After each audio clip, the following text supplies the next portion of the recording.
Bonjour, mesdames et messieurs, et bienvenue à FR UK Rugby. Yeah, fair enough, I'm in Manchester. But I'm in France, where it's go time for the Pro D2 playoffs. Which we have had no way whatsoever of watching, of course, in the UK and Ireland. Until now, finally. Yes, finally. Pro D2 Rugby has a home in the UK and Ireland. On YouTube, on FR UK Rugby. For free? That's right, free. Free-to-air rugby's making a comeback. French flair. Rugby mad towns. Passionate fans. Giant men. All with one dream.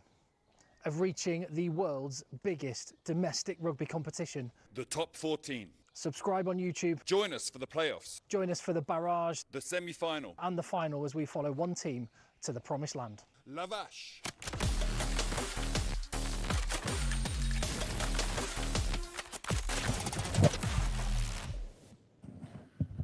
Welcome back for night 2 of the barrage for a battle between two clubs in very, very close proximity. This one is going to be full of the passion, full of the emotion that you expect from Pro D2 Rugby. And if you are new to Pro D2 Rugby, as many people watching the channel are, this is what it is all about. The top 14 is the prize, and the two teams are going to go head-to-head. We have got tonight on FR UK Rugby, live across the UK and Ireland, Colomier hosting Montauban, and I'm alongside me is Joe Worsley. And Joe, buzzing for this one. Yeah, this is a bit of a strange situation for me, Tim. Bit of a strange one, because whoever wins this comes to Brive next week to play us. So whilst I've been watching these teams all week anyway, getting ready for next week, I'm also probably going to be a little bit nervous. I don't know, because whoever plays really well, I'll be thinking about how to stop them next week. Yeah, Joe being a coach at Brive, who, as you say, waiting for this one. So yesterday when we were chatting, you can see there the route to the top 14. Grenoble will face Provence, who won that game last night. Johnny Mays, Soyo Angoulême going down to George North, and Jimmy Gopperth and Tamana Harrison's Aix-en-Provence. But yeah, so yesterday, Joe, these scenes, this is what it's about, isn't it? It's good when all the supporters are there, a tight tunnel, walking through into the changing rooms. It's a good moment for everybody. Exciting, the game's coming, players just want to get on with it, but it's a nice moment for all the fans. The fans are out. This is, let me remind you, second division rugby. This is the most watched, the most attended, the most about. And I just want to say briefly again, thank you so much for joining us. The support we've had on this mission that we're on to bring live, free-to-air, high-quality rugby to you has been absolutely amazing. And yeah, not just following the journey through to the top 14, we will be here with you every game week next season. So another reason to hit subscribe if you haven't already. This is YouTube, so yeah, you can comment. I've seen people already getting stuck in. How do you like this one? I think perfectly sums it up, Joe. Mad Cyril, I love the handle. It's a derby. Both towns are close to Toulouse in the southwest of France. The land of French rugby, just perfectly put. It is a derby which adds more spice to what is a straight knockout match. It's the final will be played at the stadium only a few kilometres from this ground we're playing at now, and both teams are desperate to get there because their home fans would have a short journey to that final. Give us a little lowdown on these teams. Okay, so there are the team that finished third, Colomiers. The reason they finished third is the second half of the season, they were the best attacking team in the league. They scored the most points in terms of points in the league, and they rushed up the table to third position. Because of their attack, they scored so many points, they were dominating in attack and causing teams so many problems. So tonight, they will score points. Tonight, they definitely will score points. Their defence and their kicking game pretty good as well. They're a very motivated team, very passionate. Now, Montauban aren't the same. They're not a team who put together loads of phases in attack. What they use is their pressure game. They've got fantastic kickers. They've got a good defence. They can steal ball. They can force opposition to make poor kicks. And that's how they get these opportunities. At those moments when it's in disorder and things are messy and chaotic, that's when they can leap on it and score tries, get points, get territory, get opportunities. So they are two very different teams, and Montauban are in a lower position because they weren't as effective as doing that. Their game plan's not been as effective this year as Colomiers. So Colomiers will score points. Montauban need to stop them. a little bit. They're not going to stop them scoring all the time. They just stop them, slow them down a bit to 25 points, and then rack up every opportunity they get if they want to win tonight. The conditions look absolutely perfect. As we've already said, this is rugby country in the southwest of France. There is the lineup. Joe was just talking about how Colomiers are going to line up and play. I'll tell you what, a couple of names to look out for on that team list.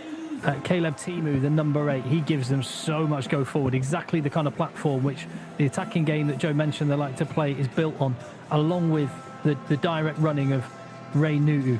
On the bench, they've got quality, and not least, freshly called up to the Italian international squad for their tour to South Africa, Pablo Dimchev, Argentinian by birth, but in the Italy squad. As for Montauban, well, they've got talent, and on the wing, look out for Joshua Visi, top try scorer for them, big, powerful man. But the key architect of this victory, if they manage to pull it off, will be their fly half, Jerome Bosfiel. He spent 9 years at the club. He's a veteran at this stage, and he will be dreaming of taking his team to the top. On the bench, they've got a medical joker, a name you might remember or be familiar to you, Sordoni, the prop from Racing, which is a bit of heft to add in the later stages of the game. Joe, I've not been to a barrage game. I haven't been to a packed house Pro D2 match like with the stakes like this. What are these stadiums like? What are these fans like? Well, you can feel the energy ramping up. Even the home game we had against Grenoble towards the end of the season, the fans stepped everything up a notch. There were vans of people cheering us on, driving into the stadium. It was even more packed than you saw when those Colomier players walked into the ground just now. So if it's going to be like that for a regular season game towards the end, I can't imagine what a semi-final here is going to be like. But in Colomier tonight, the fans know it's all or nothing now, and they're putting all their efforts in to try and be the 16th man in the team and push that team on. There you go. We've got Olga on the chat who says La Vache. You introduced me to that phrase only yesterday, Joe. Yeah, holy cow to anyone who doesn't speak French. Yeah, and we've got some very, very knowledgeable fans among our audience. Reminding me there that Colomiers, just in terms of a club with heritage, yes, they're on the outskirts of Toulouse, and they're very much in the orbit of Antoine Dupont and Romain Untermack and Jack Willis's Toulouse right now. But they did once upon a time win the Challenge Cup back in 1998, the competition which is having the final going on tonight as well. They won that competition. They got to the final of a Heineken Cup the following year. Colomiers got the runners-up spot in the top 14 as well. They are arguably, you could say, particularly as they're in that part of the world, a sleeping giant right there, the men in blue. Yeah, they've got a really good centre de formation, which is the name for the academies, and they've produced a lot of good players. Obviously, the very best of those players normally kick on to other clubs because they haven't got the financial resources now. I mean, just look at those players going out now. Love to see it. That's brilliant. So all the squad will be there, the whole squad, all 30 or 40 of them, to support their teams as they come out that tunnel. One last kind of kick on as they get out the door. And there is Montauban. They're usually wearing green, white this evening. And they have got a big job. They are the underdogs in this one. They finished 6th. As you mentioned, last year they were flirting with relegation. They've done so well. Looks like a relaxed face on their captain, Fred Quercy there. Do they see this as a free hit? I don't think so. They had a good year. They were higher up the league at one point. The second half of the season was tough for them. Now, did they take confidence? Do they think they can beat Colomiers? I think so. I think it's going to be a different attitude than we saw from Angoulême. I think Montauban are a team with more power, more resources, and they're a team who feel they can go toe-to-toe with the Colomiers team. Well, Fred Quercy does not want to go out alongside the opponents. He waits for Colomiers to step out onto the turf, then takes his Montauban side out there. The fireworks are going, the crowd is going mad, the flares are going on in the crowd. There's nerves in the players. We are ready for the barrage. Knockout rugby in Pro D2.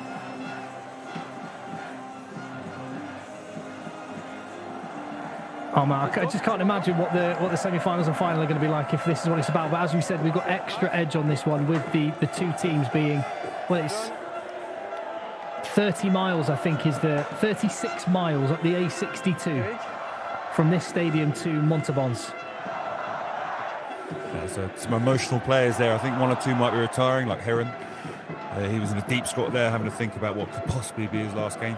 It's an emotional moment as a rugby player, those kind of times.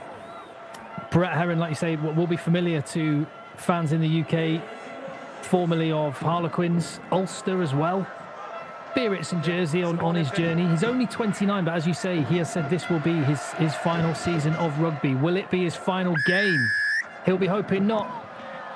As Montauban kick off, Bosfiel gets us underway.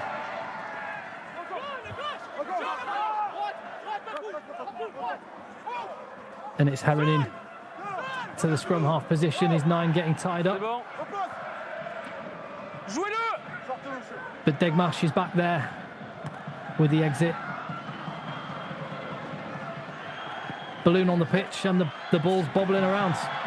And that man is going to have a big say on how this game goes. Caleb Timu with an early touch. And an early offload as well. And there is Degmash.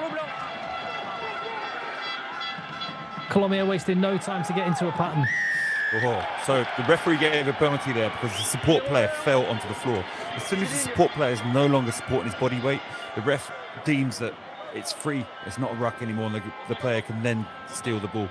But also, really interestingly, before that, Colomier, that kick bounce went into Timu's hands. Timu went forwards, they won quick ball. Did you see how the 9 immediately ran at that space near the ruck? All the support players support him. That is how Colomier creates so many opportunities.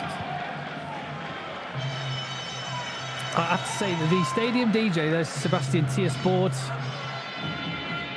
the head coach for Montauban. Well, I mean, he's well known from his time playing in top competitions. That is a key battle, actually. Sikambozi Notcher at number 8 for Montauban, opposite Caleb Timu. That is one of the... did really well there. Yeah, he did really well. Quick ball off the top from Montauban, their first attack. And there is that man, Noche, formerly of the Sharks and of the Stormers, I think, earlier in his career. VC straight off his wing. He did have a shocker red hair in previous games. It's blue tonight. Does he wear the colour of his hair to match his opponents? I had a pink one on against Colomier last time. I'm not sure. It's probably the cheapest option on the hair list at the coiffure. Here we go then, first scrum. Pro D2, more than any other league, absolutely loves to scrum. They love to maul even more than they love to scrum. There we go. We're just seeing the ball for the barrage stage and the knockout stage. So you mentioned this on yesterday's game. Yeah, which I was mentioned it last night, yeah. So that ball has been... They bought the rights to the barrages in the playoffs, basically. So it's a ball made by a different group from Gilbert. And some of the players don't like kicking them, put it that way. Well, it's a solid scrum from both perspectives. And Heron does manage to get Nu'u away, and the first attack is going to come from Colomier. Will it go to the line? It will, all the way to the house. Now, there you saw a quality attacking team. 10 taking the ball, flying.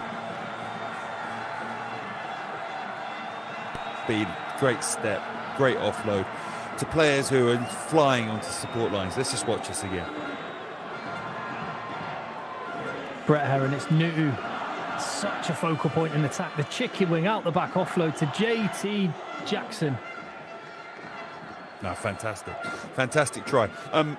You also saw Bosfiel there as a terrible defender, especially got fixed a little bit by Heron, so he was probably late to get out to Nu'u, which resulted in when the centre outside and pushed off, his tackle was pretty pathetic. Well, you'll see it. He went high, didn't get anything on him. Your man, it was one of those, wasn't it? Yeah, I think the centre probably could have stepped in as well. JT Jackson, though, with the step, with the fend, and a bit of gymnastic skills to get to the line. It's his first season at the club. There's quite a lot of this Montauban side in their first season at the club. He's enjoying life there so far. Former Bulls player and another South African on the field. This is the thing about Pro D2.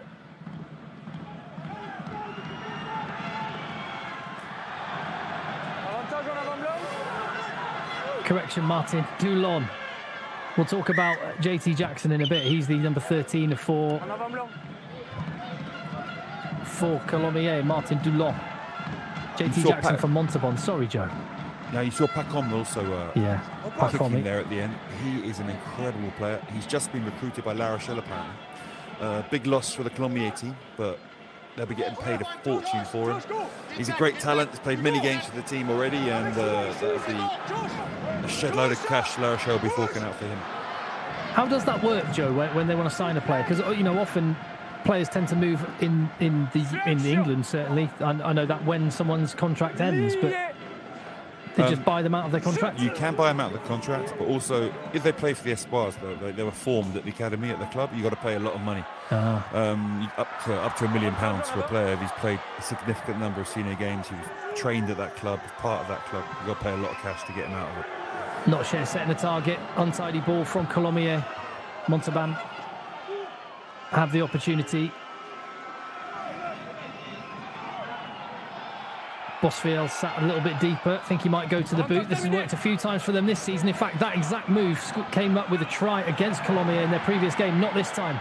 Colomier on the counter-attack. Heron feeds the ball back to his opponent, though.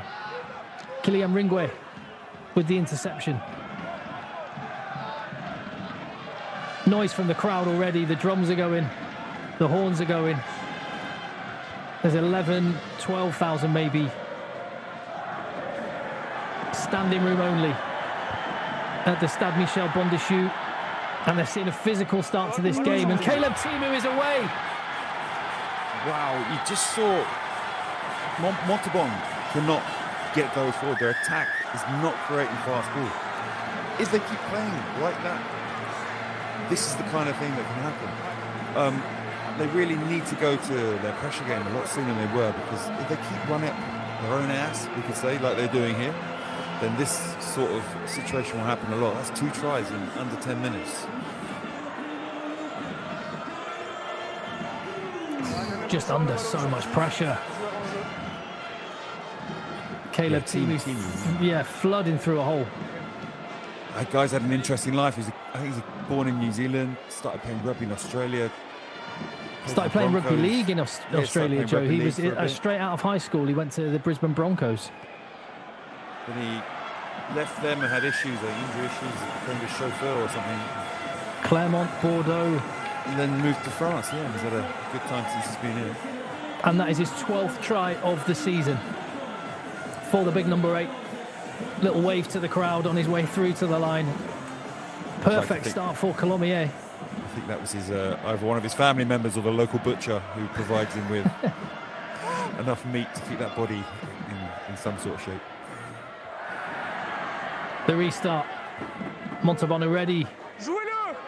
An uphill battle. They need to hit reset here. Keep Colomier pinned.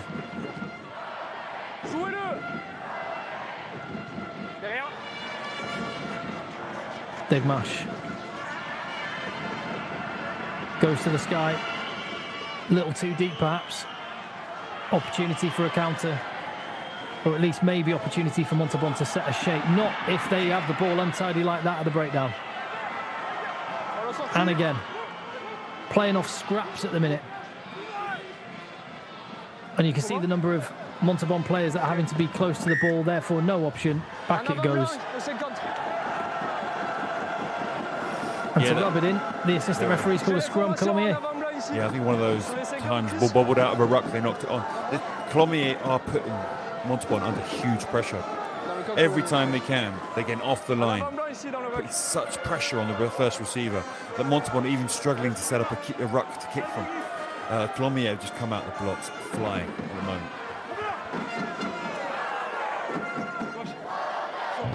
Oh, tops off in Colomier, the suburb of Toulouse. That'd be Joe Worsley. That'll be Joe Worsley next week when he's at the Stade Amédée Domenech. Yeah, a bit too white body. If I get a fake tan, I'll go Ross Murat and get a fake tan during the week. Maybe I'll do it. Well, the weather's been nice in the UK lately. I've got like a PE teacher tan, just the bottom of my arms. That is perfect. That is perfect. We saw the staff of Colomier. They got told in December that their contracts are not being renewed. It's pretty incredible. They kept such spirit in their team. And they've coached the team to this sort of level, despite that news coming their way, because they are leaving at the end of the season. The crucible of the scrum then. It's been solid, it's been stable, it's been even as well. No edge for either team, but this seems to be in that physical battle at the breakdown. There's a definite edge for the Colomier, and the ball is in and it's away and it's cross field. And it was Tuitavuki, a dangerous customer for Colomier. Yeah, I mean, that defensive sequence from Montauban was better. The initial 2 tackles were relatively powerful and stopped the Colomier team from accelerating the play. But Colomier, again, they identified the space out wide, kick to it. If he'd got that kick away, because the 15 had come up, again, Montauban would have been under massive pressure in their 22. We have had a question on the chat asking if you're going to be commentating on that game in Brive next week. I can say Joe Worsley will not be. He will be busy. He does have a job. Another job, I should say, as Colomier again press the territorial advantage, closing in on Montauban's 22. Better defence. The shots starting to fly from the men in white tonight. They need to stem the tide here. 2 tries down already, 10 minutes into the game.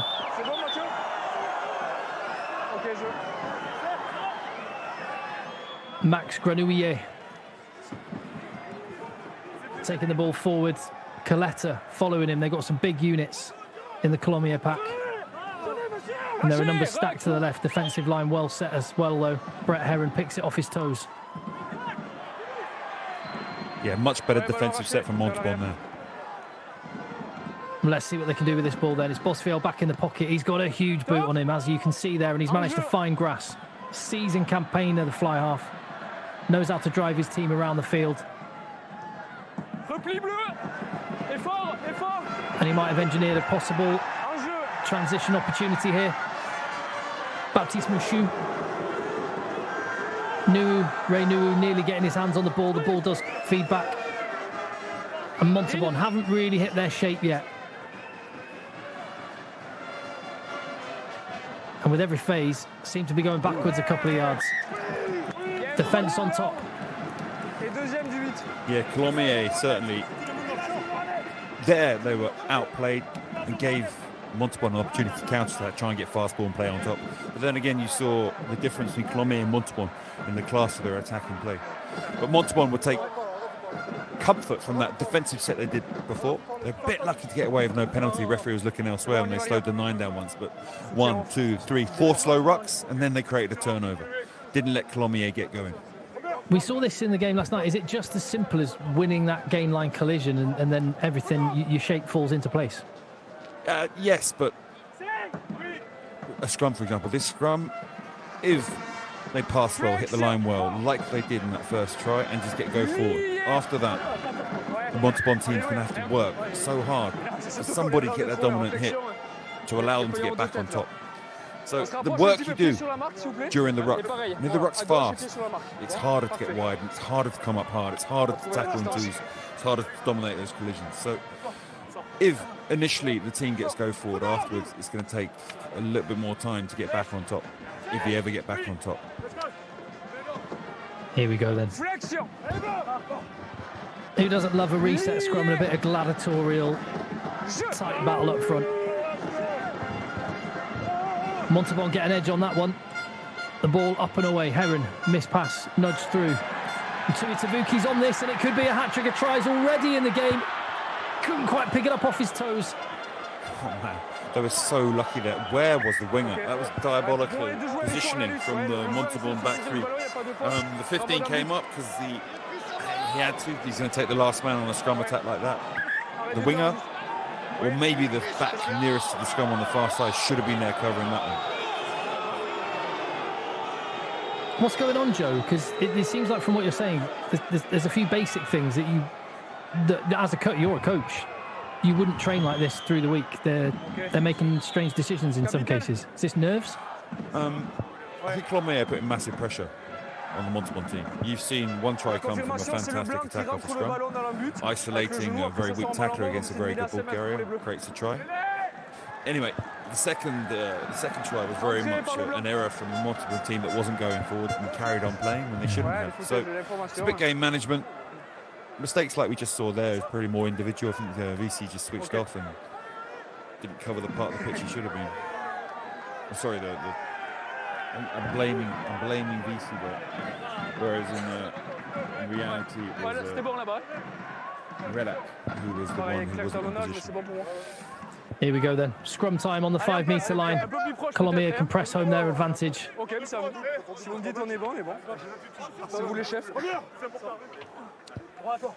Brett Heron with a word to his 9 there. Yeah, so it's a scrum for Colomier because one of the Montauban players touched the ball before it went over the try line. Because he touched it before it went over the try line, it's a Montauban player that actually took it back over his try line in that case, which means it's a scrum on the 5-metre line, as opposed to, had it been a Colomier player, they could have had a 22 dropout. Degmash just bounced off to the side, telegraphing that it was going to be Caleb Timu picking and going open, even if Montauban know it's coming. Still a hard man to stop. Yeah, I think Montauban are beginning to get the edge in the scrum. That's one area before the match you could say that Montauban team probably would have had the upper hand. That currently the last scrum and now this scrum, they're beginning to get the edge. I think we'll see Timu get the hell out of the scrum as soon as possible. Well, if it can come back cleanly, the winger, Tuitavuki, who nearly scored the try, is just on the inside of Brett Heron there. Yeah, and you got New waiting to run off his outside as well. Shoulder ball, short pop, there's options. They do have a solid ball. Caleb Timu on the carry, chopped by the Montauban skipper. Quercy did well there. Great tackle. But afterwards, the referee is saying that he interfered with the 9. So Quercy, after the tackle, I think he didn't get out of the way in time, and he's penalised him for slowing down the 9s to play the ball. Would like to see it again. Nothing stood out for me live. That guy's got legs. The budgie he's down to his budgie smugglers. Yeah. Love it. Fair play. Maybe he was just at the swimming pool around the corner.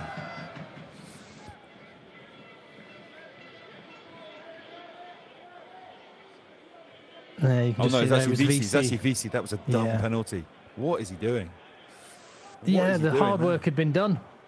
Yeah, that kind of decision. I mean, he's capable of déchet, things like that in his game, where he gives away penalties he should never do. He's a brilliant player, but can do things like this. Pacom kicking now. And Hugo Pacom drives home the advantage. As Joe mentioned, off to La Rochelle next season. They're making some signings, actually. Ronan O'Gara is recruiting. Yeah, Niniashvili, a world-class fullback. Again, with a world-class moustache like Pacom's. They'll be competing for... maybe they're playing the same team. With 2 moustaches would be amazing. And Nolan Legarec as well, the other high-profile. Is that confirmed as La Rochelle? He's going to La Rochelle, isn't he? Yes, he's signing. He signed for them halfway through the season. Yeah, that's right. As for the scrum half, right here, and Degmash has definitely had the easier job so far. Ball on a plate for him. Good length on the kick. Contested well. Untidy, but back in Montauban's hands. Mouchou. The defensive line from Colomier, so fast. Montauban trying to get round the outside of it, but VC caught, and they are just going backwards. Bosfiel with nowhere to go. Little nudge over the top to himself. 35-year-old unfortunately can't keep hold of the ball and nudge through. Rugby ping pong at the minute. Bit of control on the ball. An ugly kick. Oof. Taken out. That was another interesting sequence of play. You can see when teams attack poorly, so by attacking poorly, Montauban players were standing still. Bosfiel doesn't really attack the line. Bosfiel often takes the first pass standing still, and he passes into someone standing still. For the defence, you can just rush up and eat meters after meters. If you smash that player, then they play another phase after that. That's how you end up with a team chasing its tail in its own 22, like we saw there. Well, that's the hooker who kicked it. Incredible. Jeremy Marois, a collector's item. He's played in the top 14 a fair bit. Perpignan, La Rochelle, Oyonnax, Racing. Yeah, he's a tough man, but not probably trained to kick the ball. That shows you how desperate the Montauban team were at that moment in time. Actually, you can tell me, is the start of a Brive training session, Joe, just forwards kicking the ball back and forth to each other, the same as it is on a Tuesday and Thursday night at every local club in the land? There are some guys doing keepy uppers with each other, but I say the majority of the forwards aren't doing aren't doing that. The rugby ball keep you up. Most of the forwards are just grunting at each other and having a pass, probably. Well, could be a bit of grunting going on. Do Montauban go for the maul? Yes, they do. Platform set. They've had some change out of this season. Yeah, we'll have a look at that maul again, but penalty's been given. 17-0 down here, Joe. Do you get on the scoreboard, or would you go for the jugular to the corner, having just had a strong maul? I think it's out in the 15. The kick's not 100% sure. Your team's maul and scrum is perceived as being more dominant than the opposition's. It's quite an easy decision for the Montauban team to kick for the corner there, although the kick wasn't great.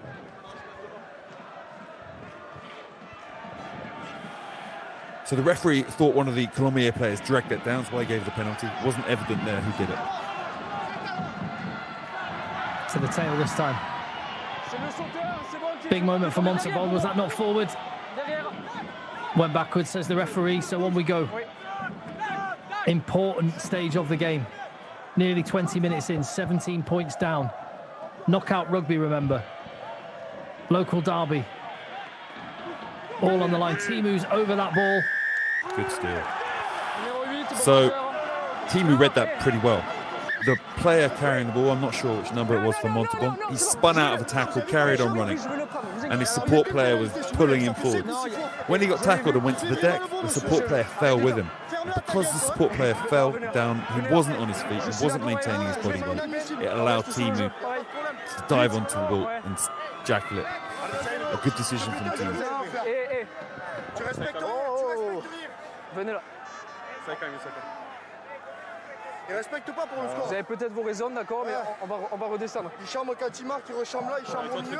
So he's talking about he doesn't respect me, he's giving me chambrer is cheap talk, trash talking each other. Donc il faut vous canaliser et rester dans le match. C'est compris sur ça. So Timu gave him some trash talking after the ball steal, and Kwasi, who's an ex-boxer, didn't like that one. Là ici à 5 mètres. So Chambry, that's a new one, because I know Bagarre. The old Bagarre. Chambray. Yeah, we didn't quite see Bagarre, but some handbags, I say. Whatever the case, on we go. The directors are certainly enjoying. I'm a bit concerned for the lad with his head bandaged up. I hope he's all right. I hope that's part of a costume, and not the effects of an afternoon in the suburbs of Toulouse. Colomier trying to clear their lines. Heron with a nudge. Covered by Kanika, I think it was there. Montauban back to halfway, trying to play into territory they just have not had yet. Poor pass, it was forward. That is an opportunity. Look how narrow the Colomier defence was there. It was a chip, chaotic chase. Montauban played it quite well initially, but then they used their shape. They actually passed the ball to the right person, but then the simple pass they failed, and it went down. Love to see it again. Love to see the forward pass moment, because I think they had 3 or 4 players outside against 1 or 2. Ryan Dougal, by the way, has said that you need more tension in top leagues and loves a little bit of niggle. You see plenty of it in Pro D2, I can say that. And particularly with some of these sounds, the proximity of them, Joe, is just, it is personal. Yeah, everyone's very proud of their town. Again, Montauban, a funny positioning. If I were Colomier, I'd play the other way here, that way, yeah. Yeah. And they do find the outside. Heron playing the territorial game, quite happy to apply the pressure. They're in a strong position. I think the referee with a bit of help from his assistant. Yeah, 7 was offside after, so he's ahead of the kick and carried on running forwards. VC trying to break they get him up a little, trying to bust a hole. Colomier defence not totally connected. You feel like there might be an opportunity if they can get a quick ball. Bosfield does go behind.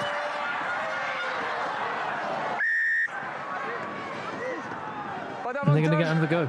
Pénalité était au 40, plus 10 mètres. La faute initiale, le 7. Hors-jeu sur le coup de pied. Et pas à 10. Okay, so they took the penalty quickly, and the Colomier players hadn't retreated far enough.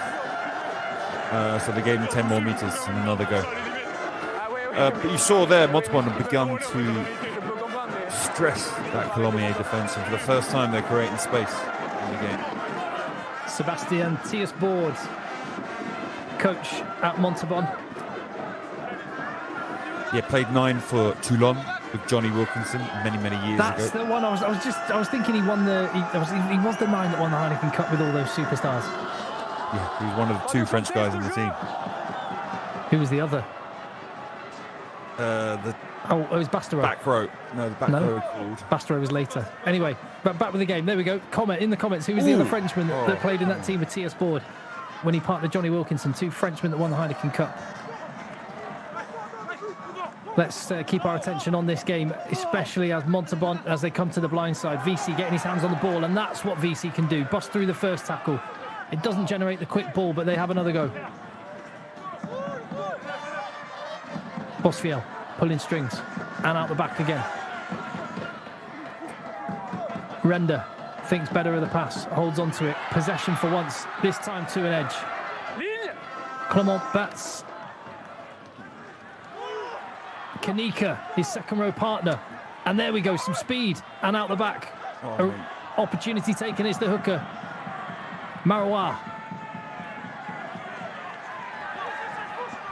More fluency from Montauban.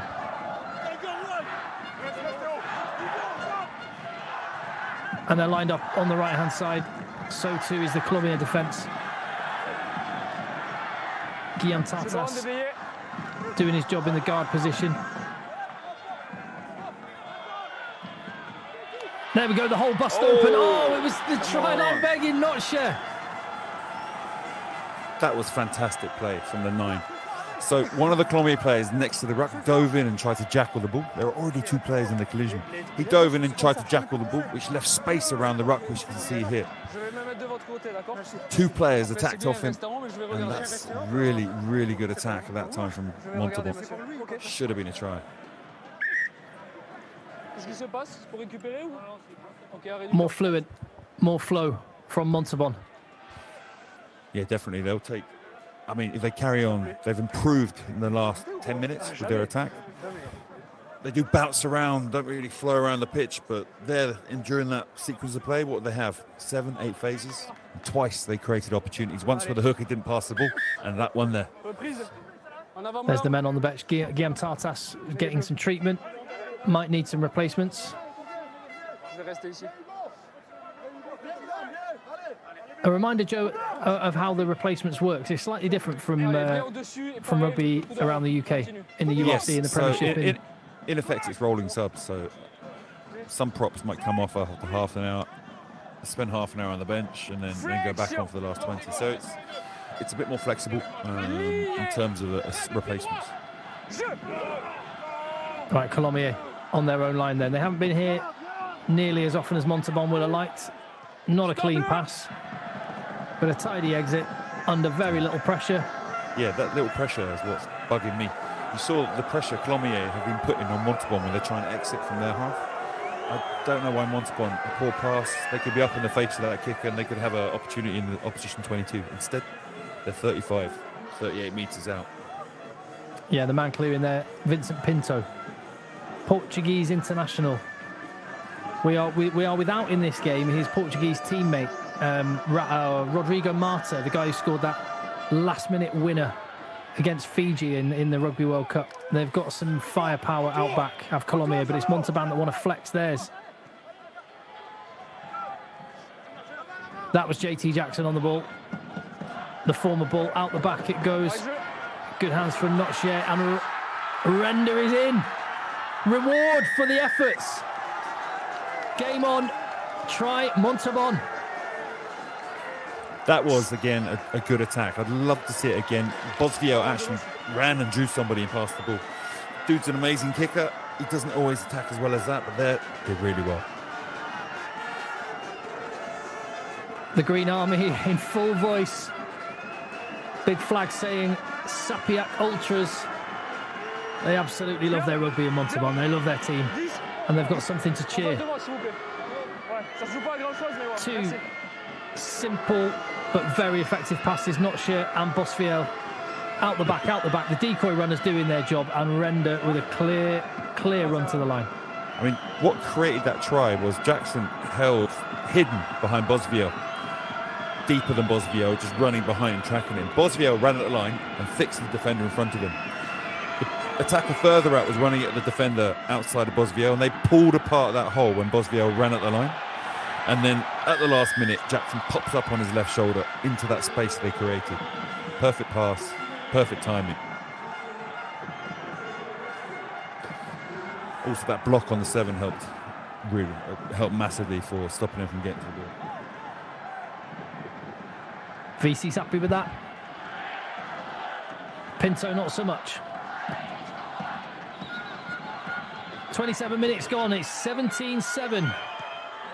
Montauban are on the board. So he's one of the best kickers in the league. 3 times today he's made poor kicks like he's just done. Maybe those new balls are not to his liking, because normally that guy can kick 70 metres with a Gilbert ball. It's quite interesting to see the level of his kicking has gone a bit downhill.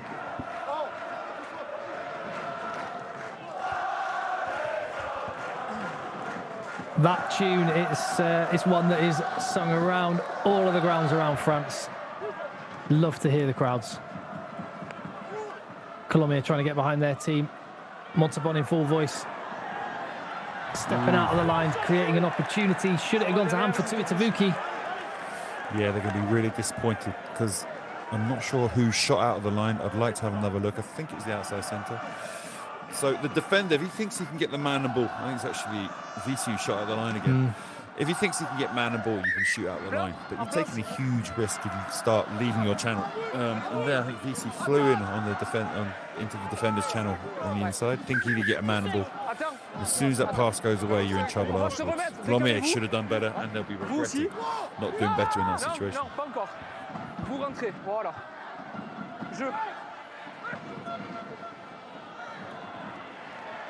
Tap back. Bosfiel attacking the line with VC on his shoulder. Yeah, they're going to need another ruck now to exit from. They kick from this with the winger in. No bother, penalty. So the tackler on VC, such a strong guy. The tackler who went high. Often if you go high, you can't always control where you fall. And if you fall on the wrong side while the support players are coming in to support, you can get stuck and blocked. And then the referee will give a penalty straight away. Momentum is a funny thing in rugby, and it has shifted.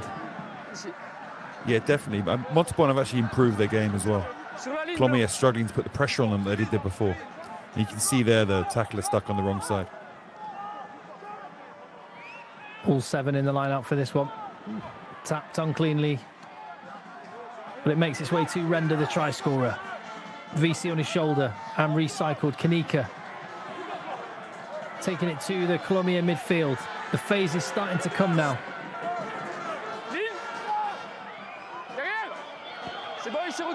Kanika busy, industrious, going through the carries. Ringwe has been busy as well. Bosfiel, nudge.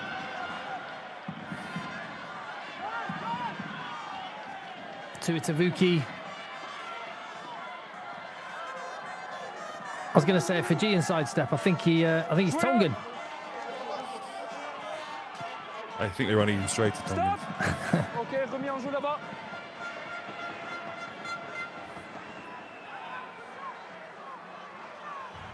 Montauban.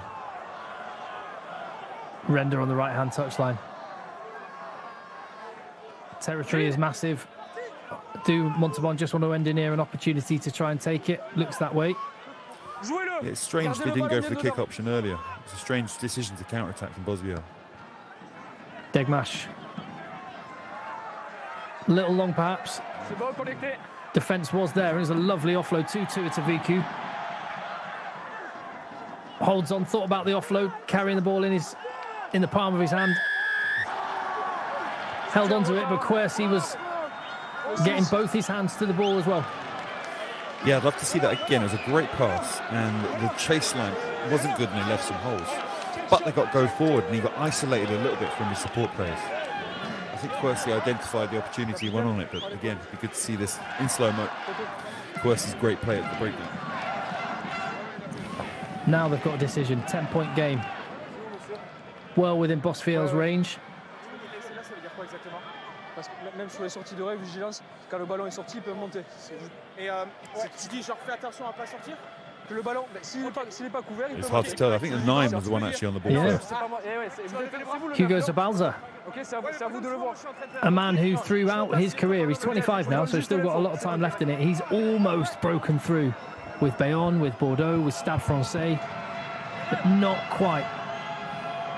Oh, this is a concerning sign for... Yeah, he got For tackled Heron? after his pass, legally. VC smashed him in the knees. It looked like he hyperextended his legs a bit. Just hope it's not his last action on the pitch. And Bosfiel has the 3. Arrête du temps. Montauban fans are starting to believe. Arrêtez le temps. They snuck into the playoffs. Il est premier. Well, they level on points. It was points difference over Bezier. He's actually strapping his ankle on his foot, so it's interesting to see what happened. I don't know where I've stopped it. He can play on. Well, the fact he's strapping it suggests he's going to be getting back to his feet and trying to play again, which is, I guess, a good sign. Let's see how well he moves. Taping an ankle on the outside of the boot is a waste of time. No, that's a shake of the head. He's not looking Ok, good. changement. Well, Oh, Prépare le it's a shame. changement pour le 10. if Colomier are to win tonight, let's hope Brett Heron isn't injured too badly, because this is not the way, having announced his retirement from rugby, this is not Très direct, hein. the way he would have been.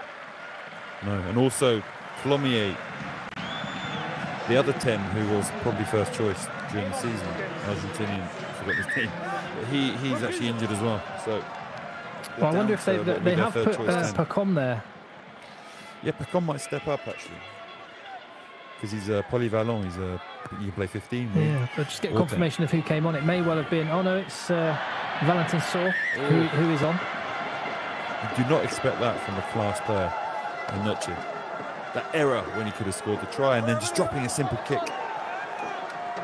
For a number 8, that's meat and drinking. He'll be taking those running, smashing it up, giving your team as much go forward as possible, so the 9 gets an easy kick away. Well, it's right by those Montauban fans, and they are getting behind their men. Gardez-lui l'espace, levez le coude.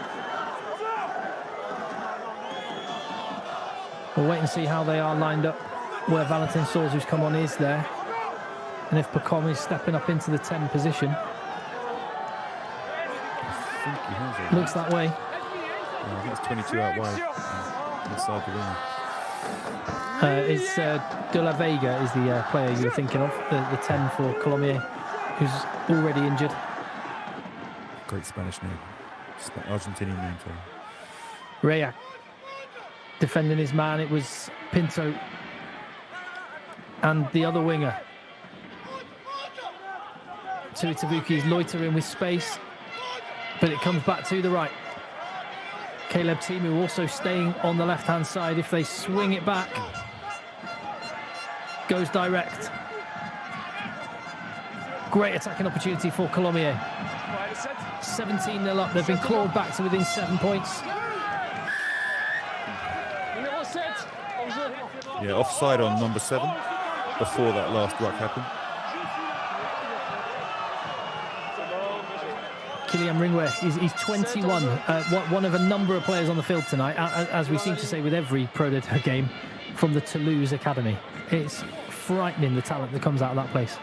Yeah, the guys they get rid of are even talented like him. He's had a great season. Very good chasing kickoffs, good line out forward, very fast, plays in the outside channels really well. A very exciting young player. Colomiers are about to take this penalty. What must it be like being a club with the Galacticos 7 miles away? Well, in fact, the two grounds are 6 miles apart. Yeah, it must feel strange if you ever go to the local boulangerie or pop into town for a hamburger or something. You walk in there and then there's Ramos, Dupont, and the Tamac sitting at the table next to you. You're going to feel a bit inadequate, aren't you? But Pacom is somebody who maybe won't feel inadequate. Someone who might go on to be one of the top players in France. Not if he kicks like that, though. Yeah, absolutely. Shanked that one. No, I mean, these Colomier boys are one of the big things about there is their team spirit, and that shines through. I've spoken to a couple of players who play at their club, and the team spirit is huge at that place. So I'm not sure they're at all bothered by having the Galacticos on their doorstep. I think that picture told a story. Looked to me like misty eyes from Brett Herron. Yeah, poor guy. As Montauban break.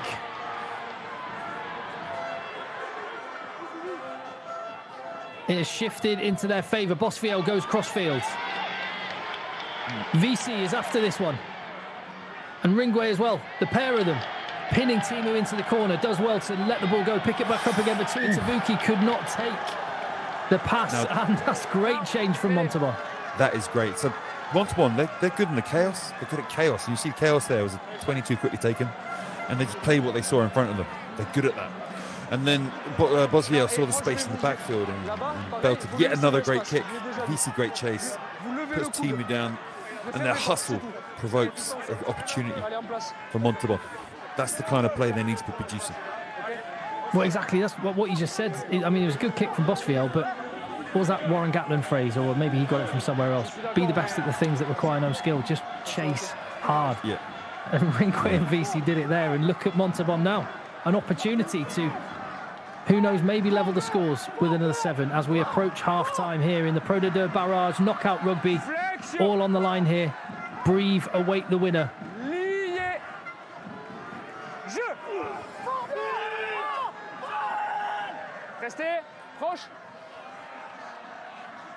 Bosfiel through the hands.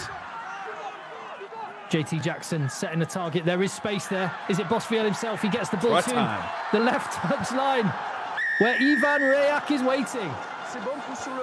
That first carry was huge. With a first carry like that on a scrum, getting his shoulder through the gap, dominating the tackle. I mean, it's not easy to score after, but Rendo, I think it's Rendo carried. Incredible carry. That was actually Jackson, wasn't it? Yeah, JT Jackson. Great carry, and after that, really, you've got to score. A super carry like that. Beating 2 guys, getting fast ball, and boom. Bosfiel with some feet to get around Pinto as well at the age of 35, and he's gesturing to the crowd, fist pump, and he deserves that. Yeah, hopefully he'll be settling, because he did make a few mistakes in the first 10 minutes of the game. His game management hasn't been top, but this last 10 minutes, Montauban have really come into it. We saw a couple of good attacks. We talked about them at the time. Ever since that moment, they've been growing and growing and growing. Jerome Bosfiel, the chance to level the scores. Honestly, he is an amazing, one of the most successful kickers in the league. I think maybe these balls are not to his liking.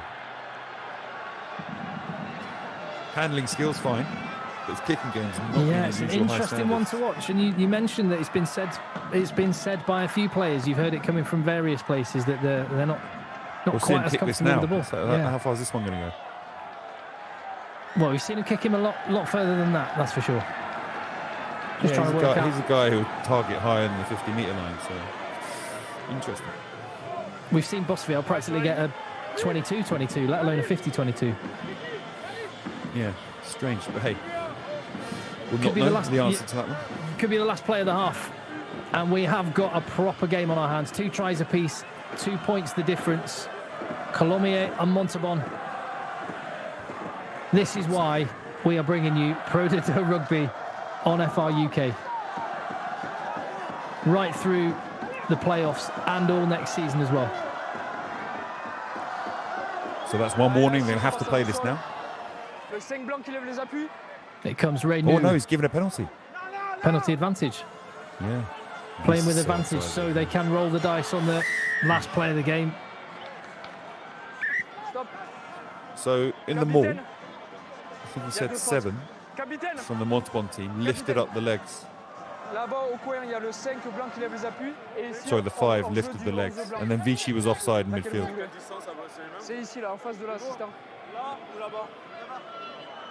I've also just learnt a new French word, Joe. Stop.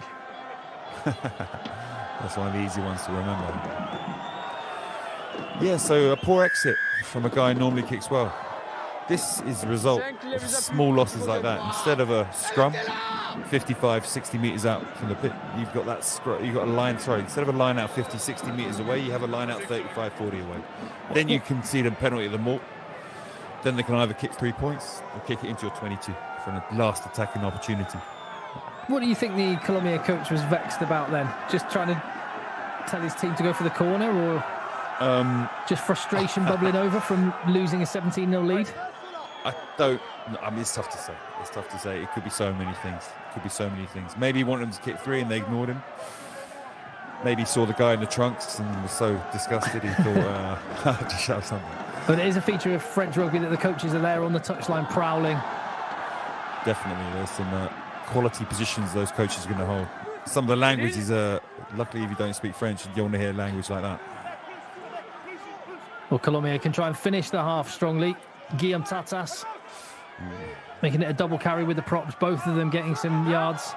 Tuitavuki's got his hands out, he's seen the space on the left. Chose not to go that way. Instead, up the guts from Granouillet.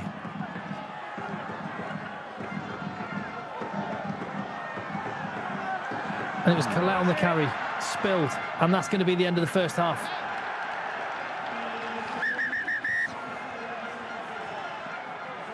Well, there you go. Wow, what a half. What a half. It looked like it was going one way. Colomier, 2 tries and a penalty, 17-0. And then Montauban, who'd made error after error, hit factory reset and played the rugby that has seen them get to the playoffs as they get together in the middle of the field. Their crowd matching the whole Colomier faithful for noise at the end of it. Jerome Bosfiel in the middle of that. Talismanic for them, 9 seasons at the club, only ever played in Pro D2. Talented individual, and I think we're going to get some interviews from some of the players soon, so an opportunity for Joe to flex his French vocab. Yeah, let's hope it's not as dull as usual. Here we go. He started at 2,000 miles per hour. What happened? Yeah, indiscipline, lots of penalties, didn't have the ball. We need to put them, we need to make them make the faults. And that was it, off he goes, had enough. We're worried for you after the first period. What happened? How do you turn it around? C'est bon, on a mis du temps à s'y mettre. On prend un essai à une passe, des essais trop faciles. Donc là, on va essayer de mieux commencer cette mi-temps. Some time to get ourselves and making easy interceptions too easy for him. And then I was talking, so I didn't hear what he said at the end. But I would imagine it was equally dull because no one wants to say anything that's going to agitate the opposition. Joe, your overall thoughts at the end of that half? Really, Colomier were riding Montauban in that first 10-15 minutes. They were all over them. They put together some fantastic attacks. They launched play off the scrum. When they saw the space near the ruck and they just went for it, you're thinking, Christ, they're looking good in attack. And then in defence, they were getting line speed. Montauban were exiting poorly and really playing into their hands. So for me, I was thinking after 15 minutes, I was like, man, this is not going to be a contest. But a couple of good attacks from Montauban, and they just grew from that moment on. I think the loss of their 10 of Heron is also a factor here, because will we see the Colomier team have the same game management and shape they had when Heron was on the pitch? I don't know. Well, I'll tell you what, let's have a look at the rugby from last night. We've got 40 minutes to go in this one, but last night it was the start of the barrage in Provence.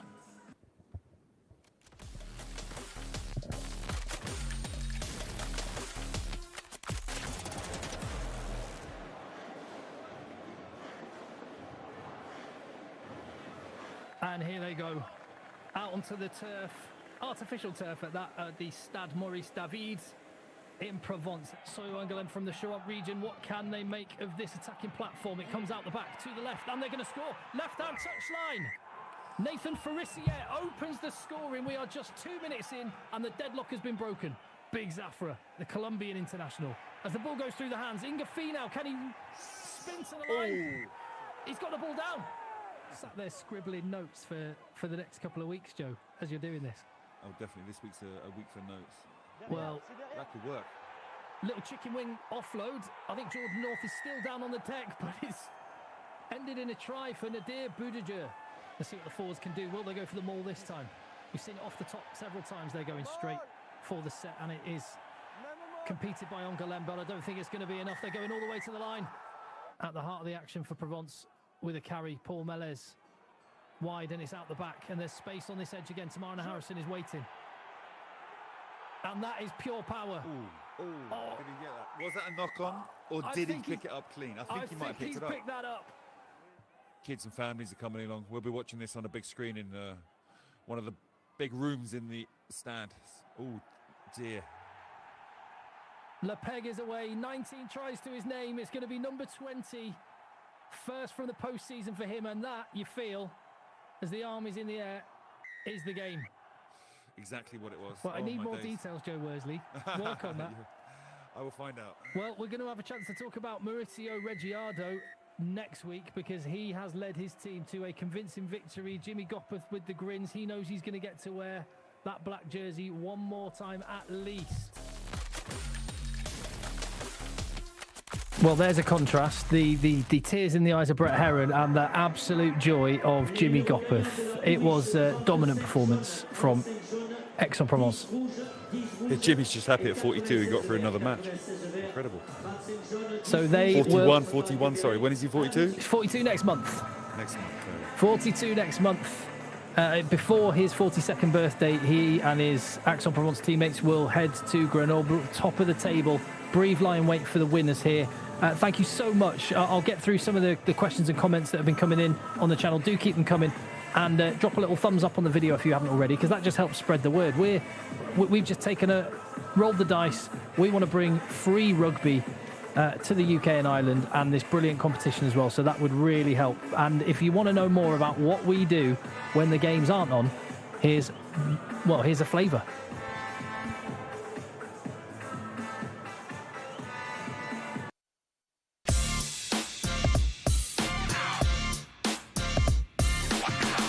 Manu Tuolangi, welcome to FI UK Rugby. Thanks, Tim. Okay, that's a question for you. Like, you're 6 months in now to actually playing in the top 14. You came from English rugby. Like, what do you think the differences were? What struck you like, wow, this is different? What was it? What was different for you rugby-wise on the pitch? It is like completely different. I think obviously in England we focus a lot on structures.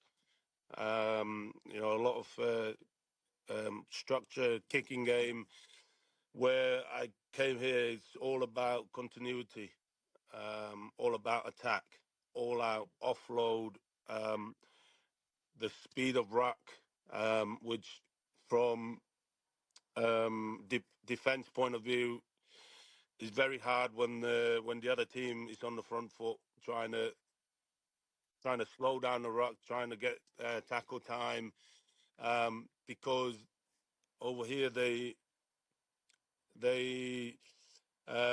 favor the quick ball and continuity in terms of instead of the structure. On more sort of like fundamental basic level, like how's the move been with the family and to the Basque country? Yeah, it's been really good. When I first came, I came by myself. I drove my car over. Really? Like 15 hours. What? From Manchester to... Yeah, from Manchester to Calais and drove down. So really nice. When I first came, I came by myself for 2-3 weeks, and I stayed with one of the guys that works for Bayonne. Real nice guy, nice family, Nico Viguera. So he showed me the Basque, the proper, because he's born and bred here. So awesome. Took me to the Fête de Bayonne. I've still not done that. I've not done that. It looks amazing. You've got to do it. Was it crazy? My goodness. It's amazing. I'd love it's to. Like, have you been to the October Festival? I've not done that one either. I've been to another festival in like Pamplona, which was epic. But the Bayern one's even bigger, isn't it? I think the Pamplona one is bigger than Bayonne, but I think it's 1.5 million people for the 5 days. So really, really enjoyed that because I went on. So started on the Wednesday, then I went again on Thursday, and then they goes like, "Come on, let's go." On Friday, I was like, "Nah, I'm gonna go back to Manchester for the weekend." White suit and your beret and your red all white, as well. all white or white and red. Check this out. In the changing room of Toulouse, and some of the legends that have worn this jersey. One of the men that pulls that on these days is Jack Willis. Yeah, there's a massive competitive environment here. Yeah. You've won loads of games when the Six Nations was on, so there's depth, massive depth as well. But everyone plays the same way. Like when you came over, again, did you realise about that, how this team play, how connected they are and playing the same way? Yeah, I think I probably again didn't understand how they managed to do that, and then I think when you train after a few weeks of training, we almost train in intensity. It feels quicker than the game sometimes. There's constant offload. The breakdown is so quick, and you're encouraged to express yourself and go out there, and you're not hounded if you make a mistake. It's like, no, come on, right, try again. Obviously, if you're making a silly decision, you're going to be getting told off, but the focus is in trying to improve your skills, trying to test yourself in training, and I've enjoyed that a lot. I think for the first couple of weeks, I was like, right, I've really got to make sure I'm going after even the basic catch pass skills, offload skills, because that's what this club's known for and renowned for, and playing that offloading, quick rugby is something that I want to add to. Cool. We've talked about this a little bit before, but I remember the one thing that stuck with me was the contact rules are the same in much you do here than they were at Wasps when you were training there. Yeah. But what happened on the pitch was completely different. Yeah. Can you just explain to people back home, the rules? So in training, the rules are... Well, here quite often it will be quite clearly laid out whether you're allowed to compete at the breakdown or not. That'll be very structured, and Hugo will keep a nice eye on that and make sure it will call us in. Like what you don't want is someone at 100%, someone at 70%, and that's when injuries happen and things go wrong. So I think quite often most of the trainings on a Tuesday will be a bit more intense, a bit more shoulders on, get in front. So people trying to get their bodies in front, hold it down. Exactly, stick the tackle. And then towards the back end of the week that tails off. So sometimes on a day 2 we'll be allowed to go after the breakdown, but obviously same rules apply. Like in games, not trying to croc roll, it's just normal clear outs, and there's always a bit of a if the opportunity's there, you go for it. If it's a bit of a cheeky one because it's training, you've got to leave it. So I think there's a good understanding of the level here, and if that sometimes raises because of tensions and stuff in the session, the coaches will pull it in and bring that back down.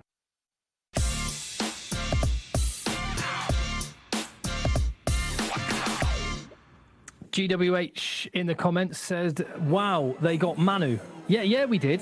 And we got Courtney Laws. Go and check that interview out in full on the channel. Jack Willis as well. And,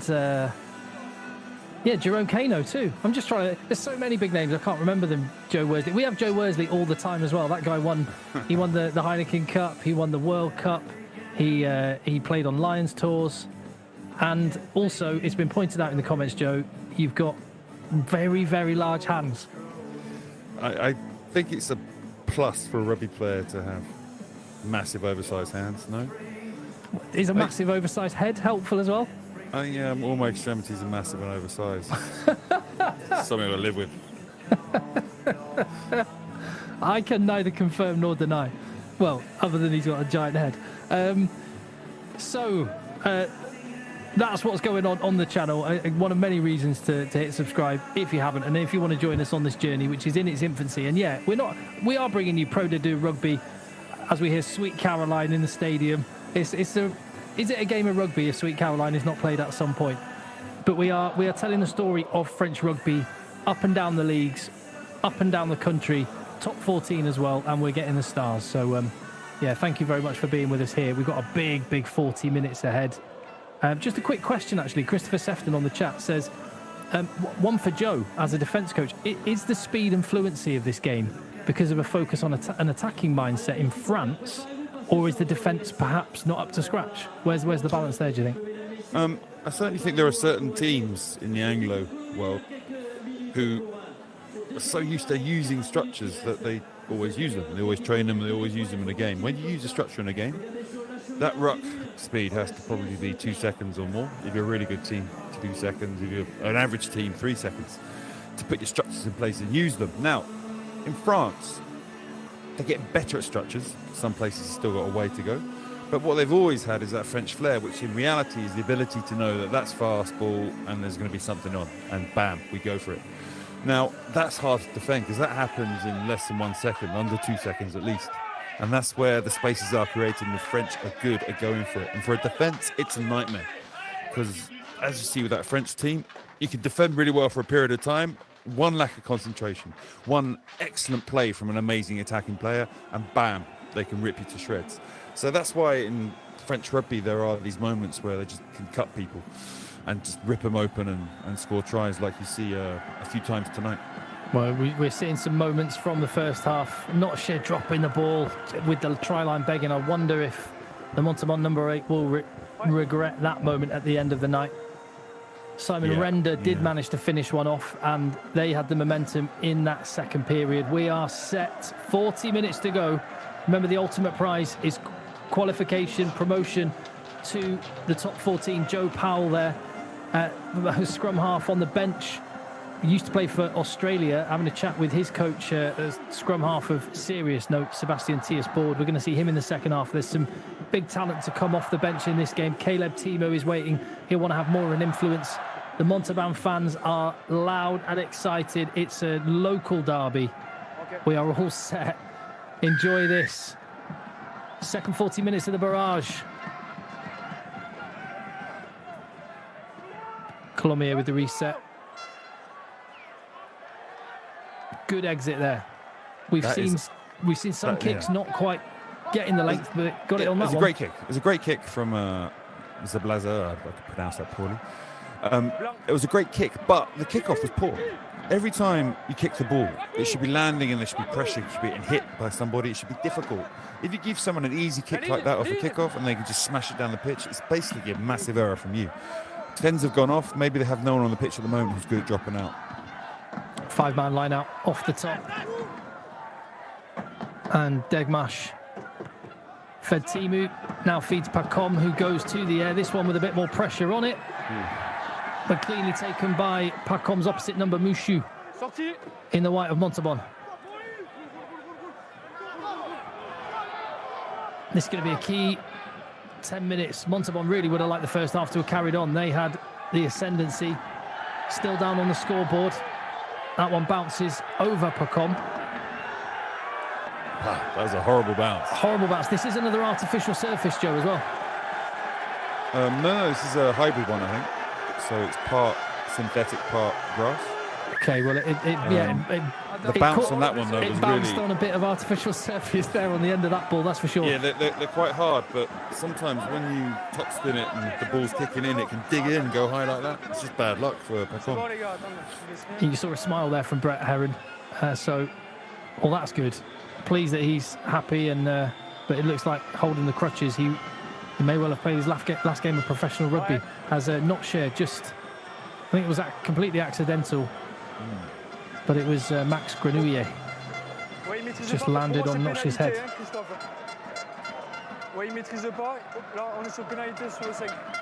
He might penalise the 5 here. For whilst he said it was an accident, it probably was. Anytime there's a collision on the head, there might be they look into it. So let's have a look at what he's doing now. Evan Urasmendi is the referee, and Christophe Burdos in the TMO booth will be helping him out with this one. So he's asking about 5 as he comes in. He actually pretty much punches him in the head, doesn't he? It's hard to know if he means it or not, but I think this will at least get penalised. But honestly, it's not probably worth more than that. I mean, I'm not definitely intentional. Yeah, I'm not saying what the sanction should be. I'm just saying, had not shared.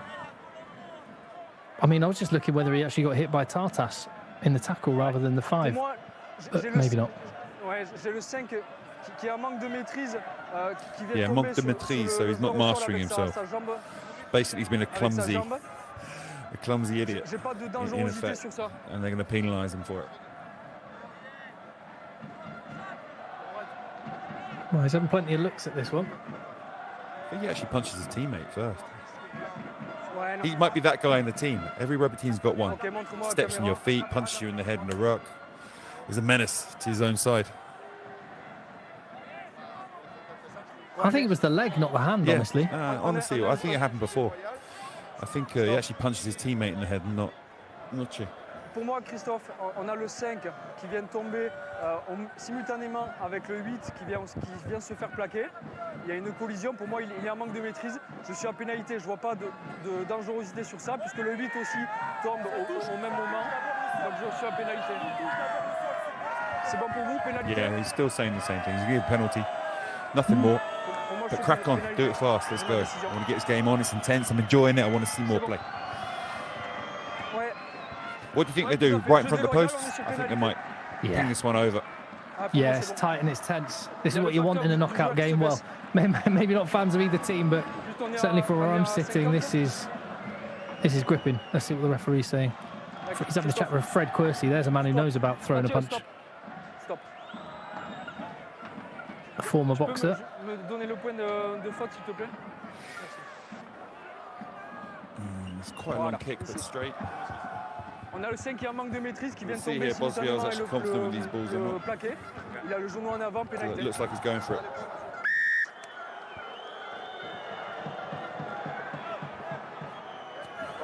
He's going to have to get the driver out of the bag for this one. Yeah.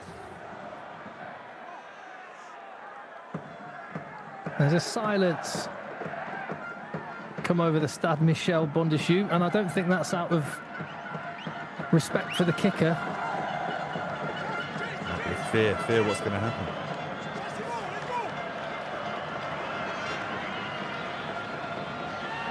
There they go. The horns in the crowd are back up again. It was only a moment. Bosfiel from Got the distance. legs. Yeah. And that is a fantastic kick and a big moment. Well, gone ahead. Who'd have thought this after 15 minutes in? That's pretty epic. Bosfiel cracking one over from 48 metres? Fair play. The non-playing Montauban teammates up in the stands, cold one in hand. Yeah.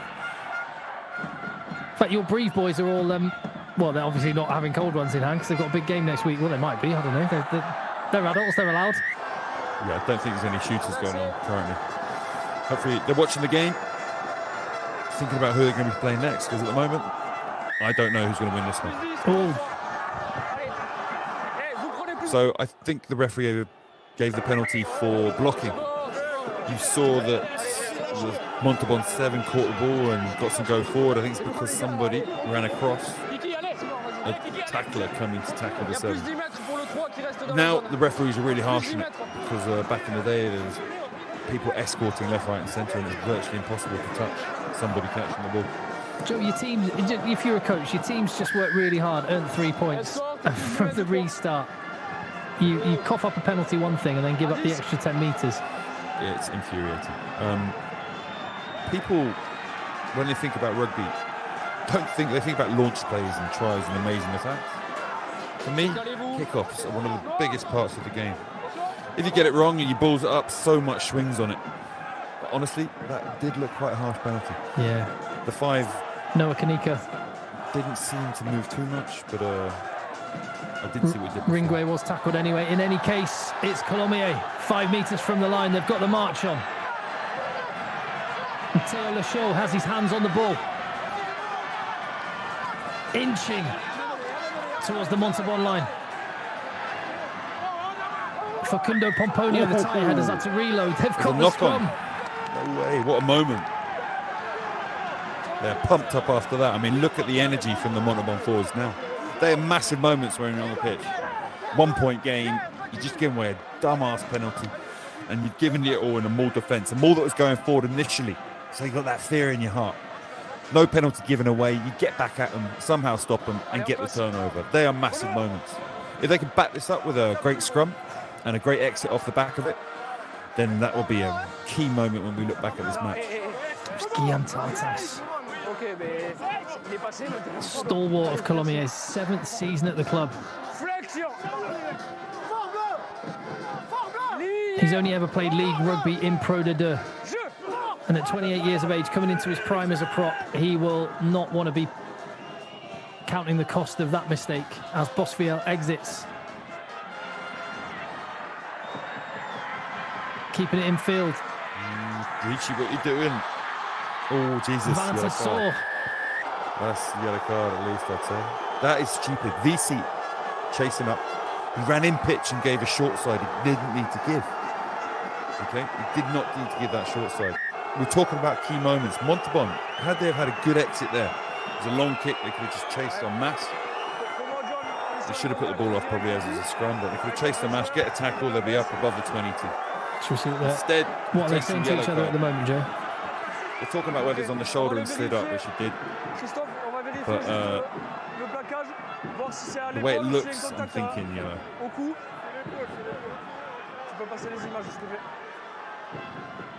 Because he starts on the shoulder and then slides up, I think it'd be more lenient.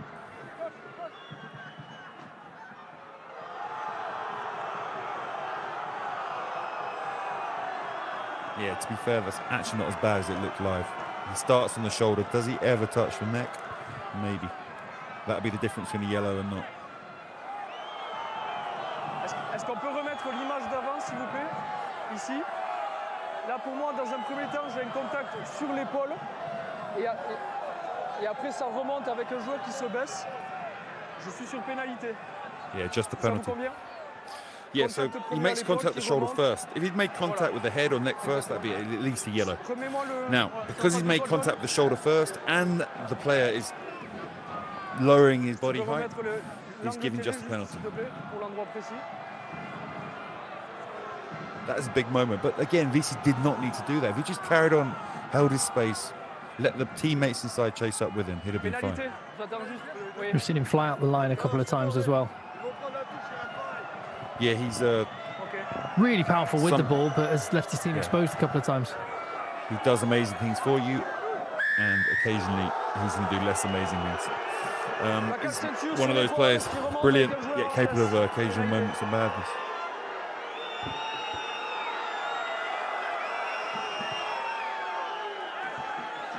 What can Colomier do with this 22 entry? It's been coughed up cheaply. Yeah, it's strange there. They let Pacom kick it. It was a left footer kick it, which is strange because it was on the left-hand side. Which meant he didn't actually win many meters.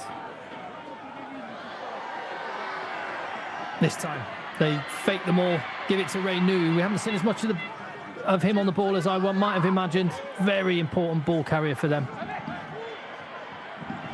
Coletta wrestling his way to the deck. Oh, good hit. Teo Lachaud on the carry. There is space on the left-hand touchline. VC stepping out. Onto Gregoire Bezin.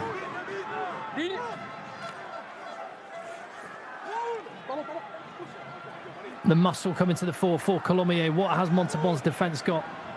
Quercy, the skipper, was over the ball, but off his feet, so they get another chance out the back.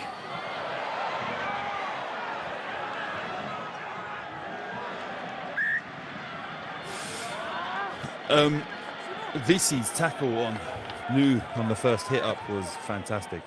Really good hit. Taken quickly. Team moves back there with a big run. Oh, Russell's gone. He'll be happy about that because that was a terrible shank. Terrible kick. And there's one man you didn't want to find with a 30-metre run up. Yeah. I'll give it to the biggest, most powerful player and let him run at us. They'll take their time this time. Try and get a better connection with the ball.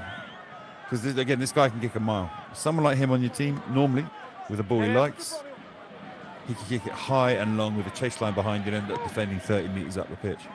The body language of those faces in the crowd says it all. This is tense. This is tense. 47 minutes. It's a one-point game. The visitors, Montauban on top. Colomier, the home side, finished third in Pro D2. Montauban only making it through on points difference into the playoffs. Colomier heavy favourites, but this is knockout rugby. Can they get the pattern back? Good defence from Montauban at the moment. The physical gain line battle is everything. There is space out here. It's floated, but covered. Gregoire Bazin. Because tip on the horizontal. Because they picked up his legs and he fell on his shoulder, it's a penalty. I think it was non-intentional, just the way the tackle happened, but it can be dangerous. One of the reasons they want to penalise is to stop nasty injuries happening when players get tipped onto that part of their body. With that phase of play, would you focus more on the real intent, getting off the line and making the hits, or the technicality of that error, as we see Caleb Timu being stopped? You want the team being aggressive and winning dominating collisions. The Montauban coaches would be far happier with the team conceding penalties like that, yet being dominant and physical, with occasional error cropping up in a penalty, as opposed to a team that's soft and is thinking twice about everything they do. It goes to the tail. Coletta on the take. And at the tip of the spear.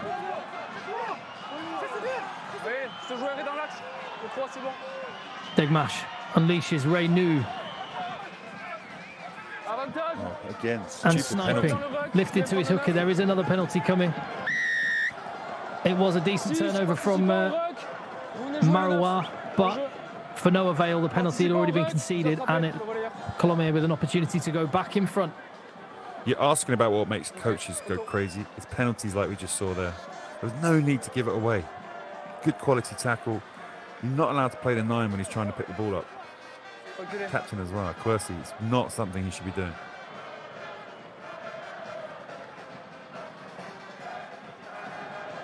That is a decision born out of nervousness and the pressure of the situation. Some powerful ball carriers coming on there. Yeah, some big old units prowling on the touchline. Yeah, Dimchev is an incredible ball carrier. I'm sure we'll see him break some tackles when he gets on. Timu and Nu are not really going forward at the moment. They need someone to break that deadlock and give them that go forward from which they could launch their attacks. Well, Hugo Pacon will be playing top 14 rugby next season with La Rochelle. He'll want to make sure his teammates in Colomiers and his club can get there. He has put his team back in the lead as Caleb Timu takes a breather. And as Joe mentioned, some large human beings entering the fray. There's Hugo Pierlet, one of the props. And if it is, in fact, Pablo Dimchev coming on, yeah, watch out for him in these summer internationals this July. He is travelling with Italy. Despite being Argentinian born, obviously a lot of Argentinians and Italians share heritage. He'll be turning out for the Azzurri. Another big moment. Look at that backfield space. Yeah. Too late. And again, restart. As Joe Worsley has been saying, it's starting to be called the third set piece, and it's having a really big impact on this game. Replacement there, Uwanivi, the Namibian international, veteran of 3 Rugby World Cups. He's on and straight into the fray. Bosfiel with the nudge behind. Finding touch and applying pressure. Yeah, that space was waiting to get attacked in the backfield. It's a shame he didn't get a better angle on that, because that would have rolled up into the 5 metres out. And then Colomier would have been in a world of pain trying to get it out. Quick line out taken there. There was a man on the deck, but it hasn't stopped Colomier from not wasting any time, and it is Dimchev. Squat, square block of a man. And the first of what I'm sure will be a number of carries while he's on the field. The game's going to have to be stopped now. Coletta's on the deck.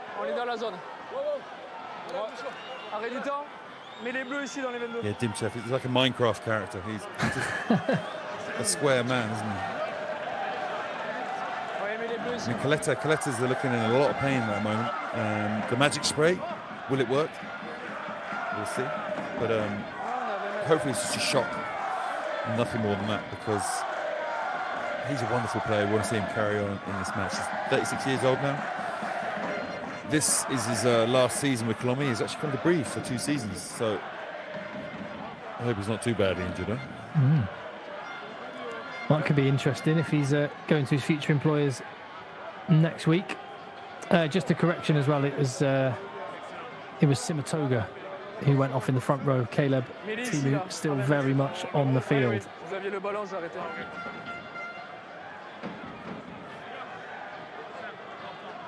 Man, it's got an exciting moment. The last 5-10 minutes have been a bit niggly. I think the pressure's beginning to get to teams. We've seen more errors creeping into the match. It's not been as flowing and fluid as that first half. A few of those lads put their tops back on. Yeah, they're that nervous. They had to get dressed.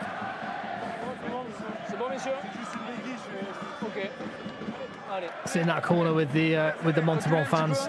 It's the same as in England. There's no home section or away section specifically, but they do love to get themselves together. The away fans makes for a great atmosphere. Yeah, definitely, especially. I mean, some of my friends came to watch the Cast Toulouse semi-final a few years ago. They were sat in amongst 5,000 fans all sitting together in Nice in the stadium, and they said it was one of the best experiences of their life because the atmosphere and feeling in amongst those fans is pretty awesome. It is bouncing at the Stade Michel Bondeschou. Scrum taken care of. Degmash unleashes his team. A couple of passes and it's into the backfield. Opportunity to counter-attack from Mushu. Valentin Sours gets him to deck. The defensive line lined up off the line as well. Trying to shut down that space for Montauban. It's Bosfiel back in the pocket.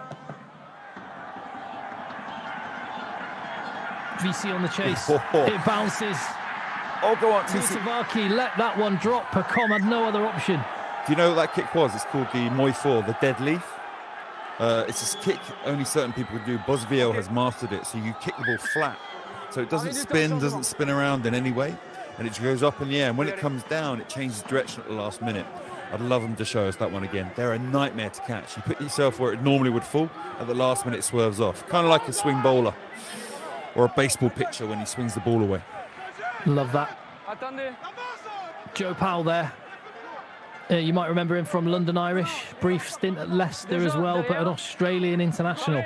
This is what Pro D2 is all about. You have got international talent coming off the bench for Tier 2 clubs, and that is why we wanted to make sure everyone in the UK and Ireland can watch this rugby here on FR UK right through to the very end when we crown a team that wins the grand final and gets promotion to the top 14 and all next season as Powell is on the ball. Feeding Leo Auf. There's some space out wide there. There is. Bosfiel instead goes with his skipper Quercy narrow, preserving the space as Powell comes back to the right.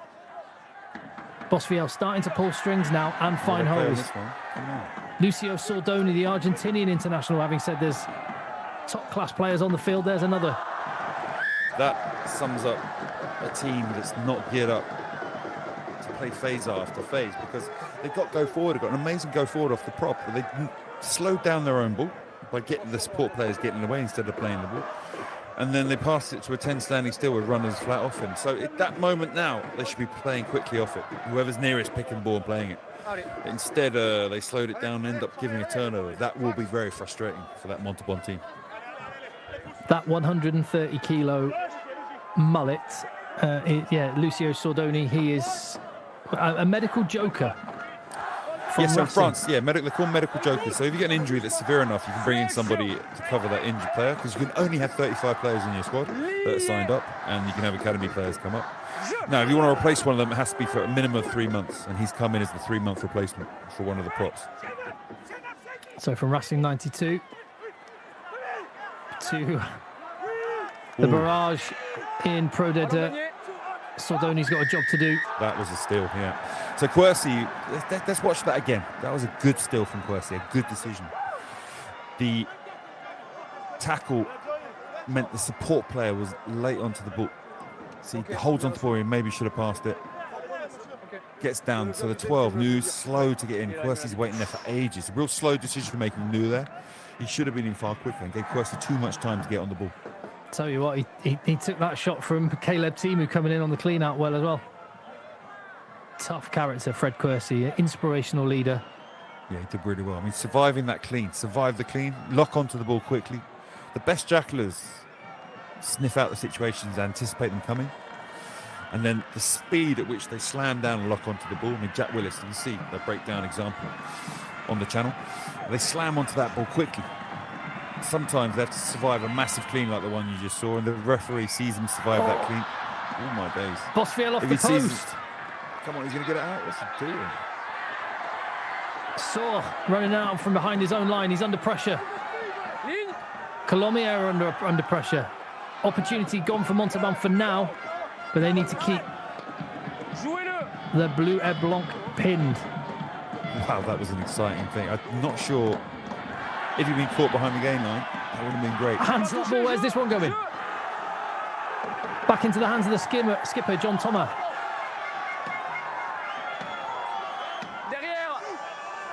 So they're ballsy, now they'll play it a bit wider and go for a wider kick, but they've gone for one phase, they try and go again, it's a risk every time. I think they'll kick this off. Engineer the exit. Yeah. They're going to have a Montauban line out at 25 metres, 30 metres out. Sadek Dedmash. Previous kick intercepted, that one. Cleanly to touch, Bosfiel. Normally that's a sitter for him. The tension, you can feel it just coming from the crowd. It's ratcheting what up. Hit. Big shot. Super, yeah, it was a good shot. Hey, this, like we talked about earlier, the pressure is getting to everybody. The quality of the rugby has diminished because guys are second guessing, they're thinking about what they're doing. As soon as you get into that frame of mind, these sort of mistakes start to happen. And this is what you want. Rugby where small moments feel like big moments, and that is what we've got as we approach the final quarter of this game. 56 minutes on the clock. It's a 2-point game. Fred Quercy adding his weight to that maul. It goes to deck, but it's available for Joe Powell, or is it? There it is. Replacement prop Thomas Bou, waiting for his first carry. And he gets some go forward. Colomier flirting with the offside line. It's not enough to stop the go forward again as Bosfiel drops back in the pocket. Can he make up for his previous miss with the drop kick? Not this time. Tavaki shepherds it to the dead ball line. Yeah, look at his Bosfiel's. I think if he wins the final, he needs to go and see the dentist as an award for himself, because he won't be winning the final if he takes drops like that. They actually got go forward. They actually got go forward on that last kick. They had pre-called, I think, the dropout. So one of the best balls they had of the night in the 22, they didn't play. Shame. Good length on that one.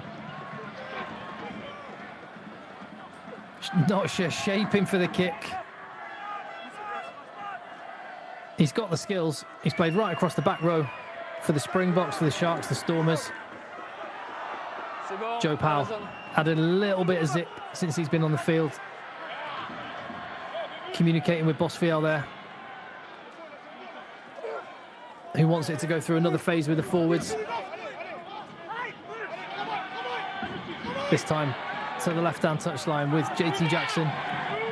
Untidy ball, it's a turnover from Colomier. They were quick on the trigger with that one, and there's a hole close to the breakdown. Grenouillet taking it. There's a penalty advantage coming.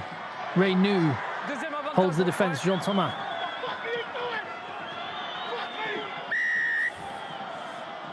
Bodies everywhere. So, yeah, there was a Colomier started off the turnover, started to make some good attacks there. Players running onto the ball, running into spaces, fixing defenders. It was the first decent Colomier attack since probably 20 minutes into the game. One of the Montauban players was offside, hence the penalty we have now.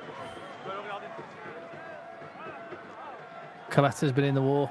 He's got one knee strapped up, as you can see, on his left leg, and the ribs on his right-hand side. Tough man. Yeah, let's have a look at what happened. Sur le joueur bleu, sur un premier avantage hors jeu, et voir une potentielle charge sans ballon du 19. So 19, I think he's saying. It's Chewy Uenivi. So Chewy's smashed. Yeah. That's going to be a penalty and maybe a yellow. Looks a bit, do you know what it reminded me of for a second there? That shot that Zidane put in on Materazzi back in the day in the World Cup, Football World Cup final. Yeah, minus the headbutt, but that looked pretty painful. Don't know what he's thinking there. Again, it's just a dumb mistake. A yellow card. Yeah, yellow card. At this stage and with these stakes, completely Chewy's going to be ineffectual, Ici, la charge à l'épaule, pénalité, ouais, but could have a qui sont en jeu, massive impact on his teammates. Pareil. Ici, là, au 50, et là, on était à 47. Ici, 47 la plus. Non, là, 50. So, but what do you do if you Colomier now? So taking a yellow card, you got a position in the middle of the pitch. It's quite a long kick. Kick is looking confident already, like he's going to go for it. With a forward down, would you kick for the Mort? Again, the Colomier Mort has not been going great guns, so they're taking the kick option. Pacom's got a big boot on him. Obviously trusts that ball. Isn't done. Bosviel seems to be nervous around his kicks, whereas Pacom, he's shanked a couple, but he's a young, confident man, and he's certainly going to go for this one. Look at the angle of the ball. That Malmeninga.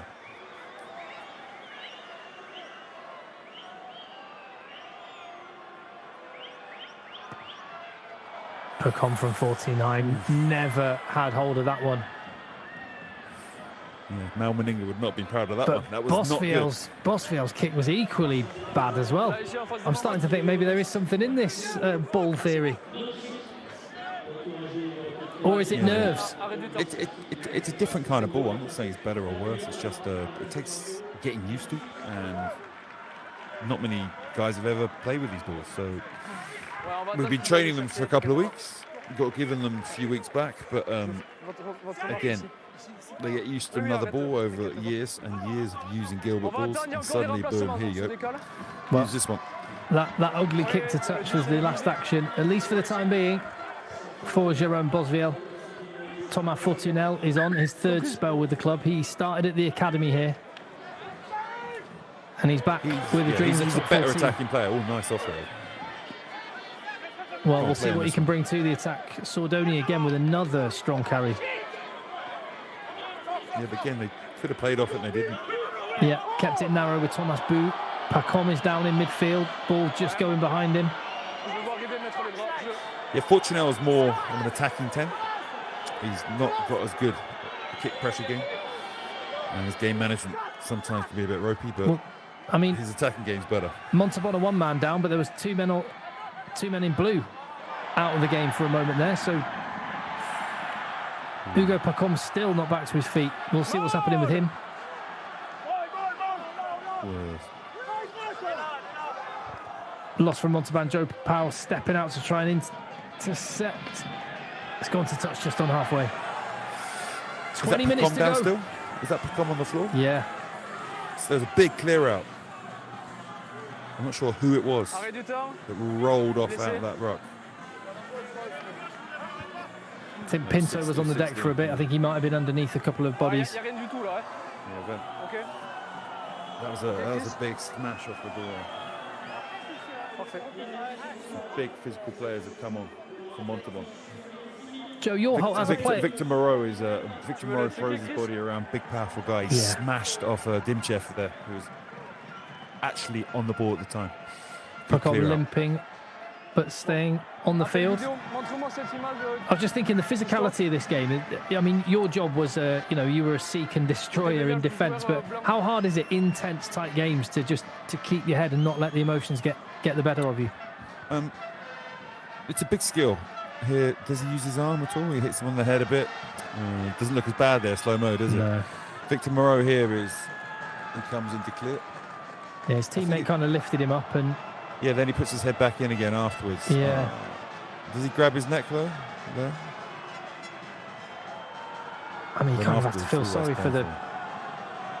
Accidents do happen sometimes, but yeah, if anything, there might have been an arm round the neck. Yeah, because Victor Moreau comes and cleans him. Yes, he hits his head. His teammate lifts him up. But he's already committed. You could argue the 18 with... this could be a big moment, guys. Victor Moreau, yeah. You could argue that he doesn't wrap his arm and therefore there's no mitigation, but I think there's a wrap there. He could have got lower as well. That looks painful. Yeah, we get another yellow card. 13 players. High risk. Bad moment. So that alone, I think, is a penalty. Est-ce qu'on peut revoir la caméra d'un but qui est à gauche? Dimchev is bent at the waist. On va faire un arrêt sur l'image, s'il vous plaît. If I had to guess, I think this might be a yellow card. Yeah. The height that Dimchev's at, though, it's like going through a letterbox. The target he had to hit, but I guess this is all off the back of the fact that the attacking player got isolated. Yeah, it is. It is the fact they gave him the opportunity in the first place, but I mean, it's certainly a rugby situation. These things are going to happen. It's hard to avoid. C'est un DBH qui est légal. Là, c'est épaule-épaule. Il n'y a pas de jeu déloyal. No, he's actually saying. Pas de contact à la tête. On a un joueur qui travaille avec les bras pour venir déblayer. Donc on est sur jeu. He's actually saying so. He's got a player working who clears it out, and it's just one of those. It's a rugby situation. That's refreshing from the referee. Non, pas de jeu déloyal. Il n'y a rien. On reste sur la touche. Yep, that's quite refreshing from the referee. He's gone with what you said. Accident. Just a rugby accident. Crowd don't like it. No, they don't. Empathy might be the word from Evan Urazmendi there. I mean, the shape of the ref. He looks like he might have played. He looks quite an athletic guy, doesn't he? He's a Georgian. He's actually a prop. Because of the number of injuries, Montauban at hooker, he's been brought in to. That Jin Chiradze. Another medical joker from Perpignan. As you say, stepping in, he's played prop. He's hooker now. Georgian under 20. He'll be wanting to get those full national honours. Well, he's got a shot window here. And he's at the back of a strong maul, and there's penalty advantage. Jin Chiradze breaking. 61 minutes gone in this one. Only one team can make it through the barrage to the semi-final next week and go and face Brive. Joe Powell. Fortinel with the nudge, knowing that there's penalty advantage. You can see the Colomier players knew Fortinel so well. They were waiting for that kick to land in their hands. What's Fortinel's, the length of his kick like? Do you know? You said he's a slightly more attacking player. Yeah, he's not nearly as good a kicker as Bosville. But again, with this new ball, maybe he's going to back himself. But who's going to go for this one? I don't think it's. That was Mushu coming. I think he's going to kick the ball to touch by the look of it as we see the maul again. And if there's one area Montauban have had an edge, it has been in that maul game. Yeah, more. And you can say the scrum. I think the scrum's been on top. But we've seen them in attack struggle at times. In attack being brilliant when there's chaos. They're very good there. Just when they've got to use their systems and the structures that we talked about, which we do well in our Anglo countries. There's one area this Montauban team are less capable. Baptiste Mushu, first season at the club. He has scored 51 points in Pro D2 this season already. These might be the most important. Oh, that's good, isn't it? Oh no, it's so short. With a bad perspective. Direction, no problem. Cameraman is on the pitch trying to evade Mushu, who's got a chance to make up for it. Gets half through one tackle. The defence able to fly up from the edge. Montauban, who haven't been comfortable with phase play. They have Fortinel at the helm now. What can they do? It's Colomier. Flooding through that breakdown, making an absolute mess of it and winning the turnover. To Itabuki. This game is turning around every moment. What's the referee seen now? 18 blanc sur le côté. Should let that one play on a bit. He's saying 18 white. Side clean. Cleaned out from the side. In a rock, so he's come back to the penalty advantage. I think he'd have let that play on because Fortinel was in a world of pain in his 22. With several Colomier players chasing him down. I thought maybe let that one go. But Montauban, again, they're their own worst enemy. The interception pass, they give away several penalties. Playing on too much, playing on poor ball. Allowing Colomier to put pressure on them, turn them over. This is where, like, game management, understanding your capabilities are a team are key, because Montauban should understand they're maybe not capable of doing that. They should go to some of their amazing kicking and pressure game instead. Shooting shooting themselves in the foot a bit there. But hey, they're still in this game. They're 2 points behind, still in the fight.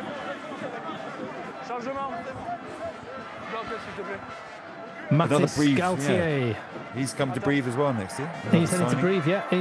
That is the son of Fabien, who played at this club, played at Colomier, before he moved on to, would have been Stade Francais. Yeah.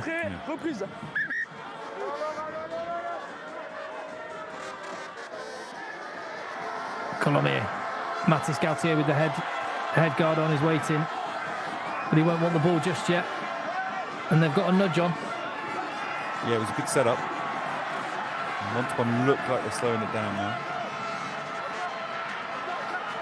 Maybe not.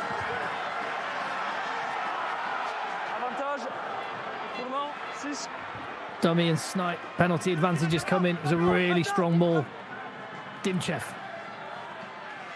on the carry. Such a low centre of gravity. Rolled one too many times, but penalty in the back pocket. Yeah, so the ref's saying 6 white, pulled down the maul. So what do you do here? Do you kick 3? He shout and go for 2.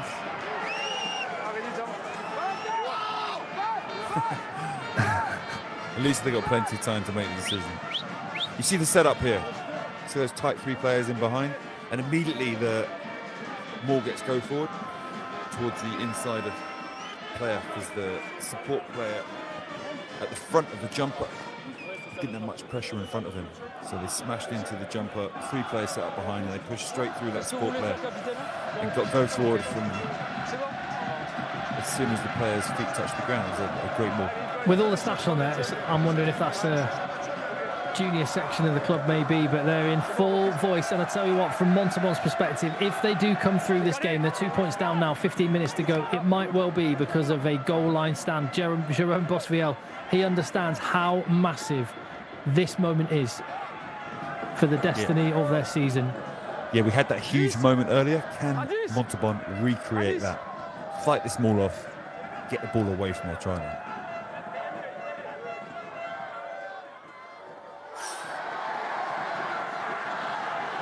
Jack Wetton winning it.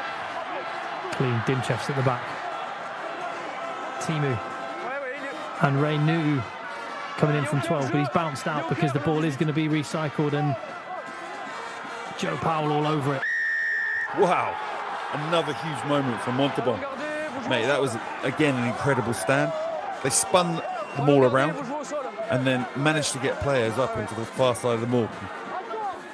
And legally, I think, took the ball down. And after that, you saw how Vici and how the 9 flooded in and smashed the player who fell on the ball from Colomier. And then everyone else joined in and counter-rucked like their lives depended on it. What a turnover. This is knockout rugby, and we're going deep into the game with it very much alive. Unlike the game last night where Provence in the end...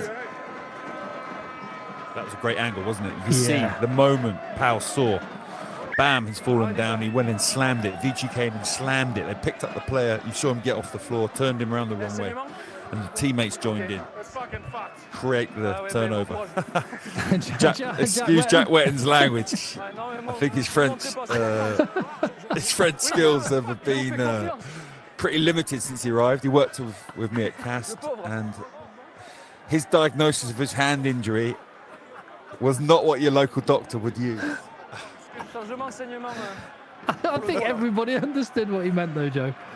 Yeah, but it does actually look like a diagnosis he made is correct. I think he's broken his hand completely.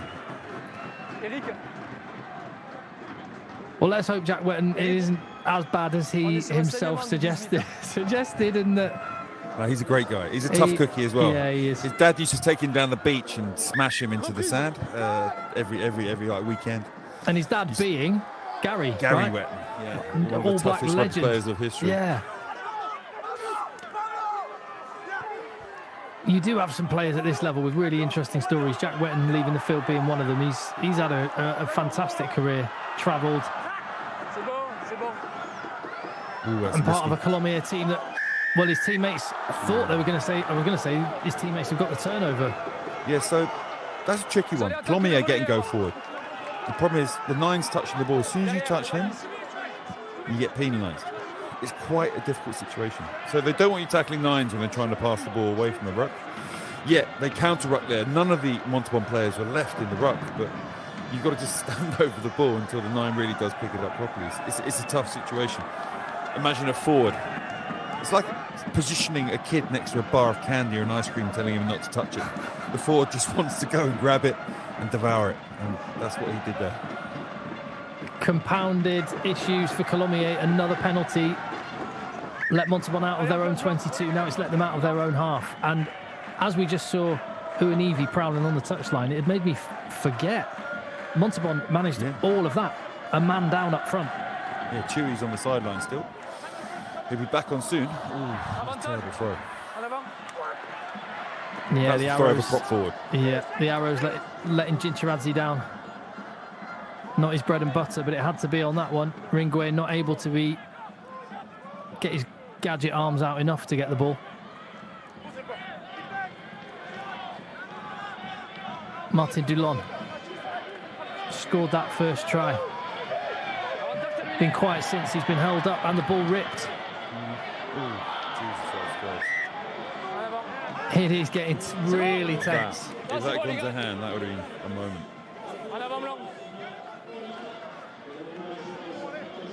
Although honestly, I think the Montauban player ripped that out, and the player who collected it was in front of him. It might have been accidental offside.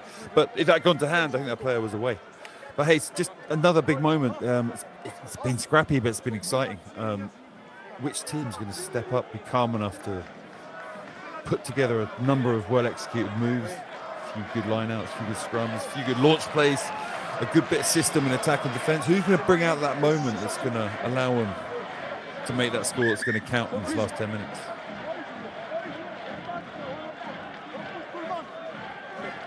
When these two teams have played each other earlier in the season, in fact, only a few weeks ago, it was at the Ernest Wallon in Toulouse's grounds for the Montauban home game, and it was a Colomier victory there, but it was in this ground in round 9, 33-29, a 79th minute try won it from Pablo Dimchev, just to highlight how tight it was between these two. And it's not dissimilar names on the team sheet from that night as well. Yeah, Montauban really fought well in this game. Come back from that initial poor start. They've done really well. But again, pressure. Free kick, pressure. Resulting in what is turned into a game low tempo because of all the errors. No one, I mean, Lucio Sordoni is one of the only people that can pull off that Barnet, mainly because he's so big, no one's going to tell him it's a bit dodgy. It's special. It's a special haircut. Oh, let's see. It's up into the Colomier night sky, in the outskirts of Toulouse. Another knock on.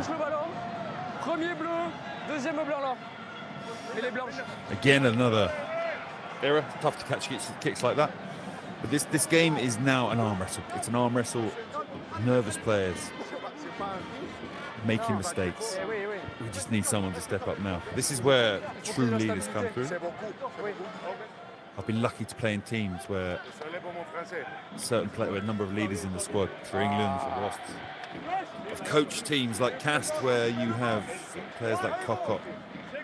You have a number of other players in the squad Ortega who can step up and lead. Yeah, Ortega, guys like that who just lead at these moments, just take the team and the situation by the scruff of the neck and say, we're going there. That's what someone on the pitch needs to do. It's not simple. There's not many people like that around. But whoever they are, for this Montauban team or for the Colomier team, they need to do something special right now. 8.5 minutes. Placing the semi-final at stake.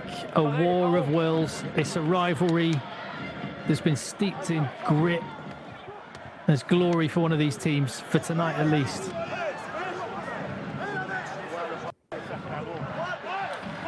I think for one, Colomiers have really struggled since losing Heron. They haven't had the same direction in their attacking play that they had when Heron was on the pitch. how important Le 10 is when he runs on score, makes the right pass and the right call. It's so important to an attack. Oh, and a nudge from Montauban. I think Joe Powell would have liked to have kept that one in for a second more. But it has given them a platform and a break. How important could this be? Mushu is through. And VC has scored. Wow, that could be the moment, huh? Incredible. Scrum was going forward. Yes, maybe they would have won a penalty, but the Colomier team, they came forward too much. I think the winger got stuck, came up far too high. Because the scrum's really high up the pitch in the opposition half. The fullback's miles away. I don't know, that was really poor defending from the Colomier team. Let's have a look at this again. Mushu just turns Ray Nu inside out. Yeah, so the players outside Nunu came really high. Nunu kind of left his player clean alone. I'm not sure if he thought the 10 inside him was going to have him. Oh, Pacom, was he pulling up? Limping? Maybe that's why he didn't make the tackle. Well, VC. Joshua VC. There were errors he made earlier in the game, but he has been the game breaker for them. Yeah, I mean, he did well finishing it off, but the 15. The 15 did the job there. Read the break. Well, Baptiste Mushu. If Pacom was actually injured there or not. That was really, I think, his tackle. Brett Heron. He may play no further part in the campaign for Colomier, whether they win or not, but that is the mood. You can see the fans in green behind Joshua VC there. Montauban, 6th place Montauban, ahead. So Pacom's going off now as well. Yeah, I think he might have been injured, because really, I think that was his tackle. Degmash has come back on. So a little juggle to be done in the back line.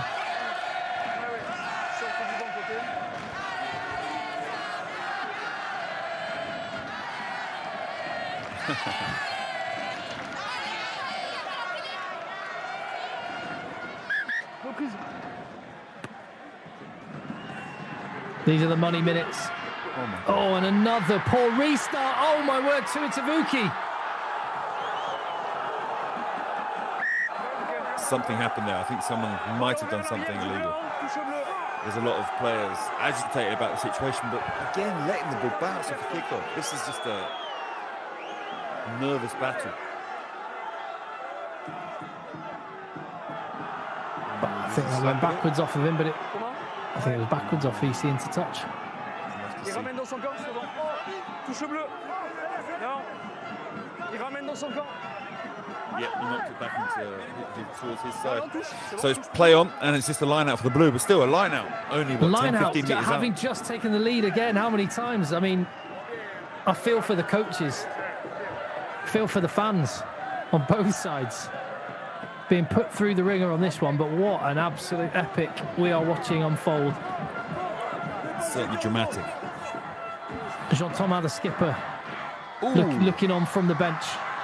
His replacement just manages to win the ball.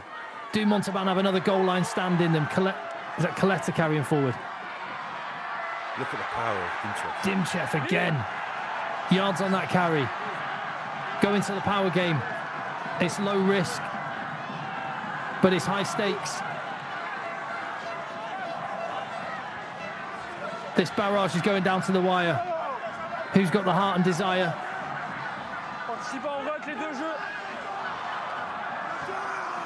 Degmash is back on the field at scrum half.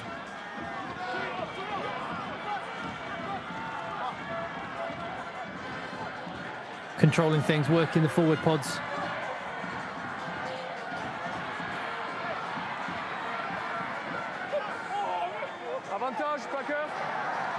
Big moment, penalty advantage.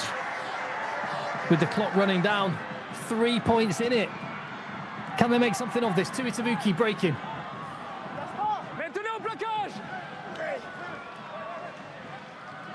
Sordoni managing to pull the ball carrier down. Coletta again. What an engine that guy's got.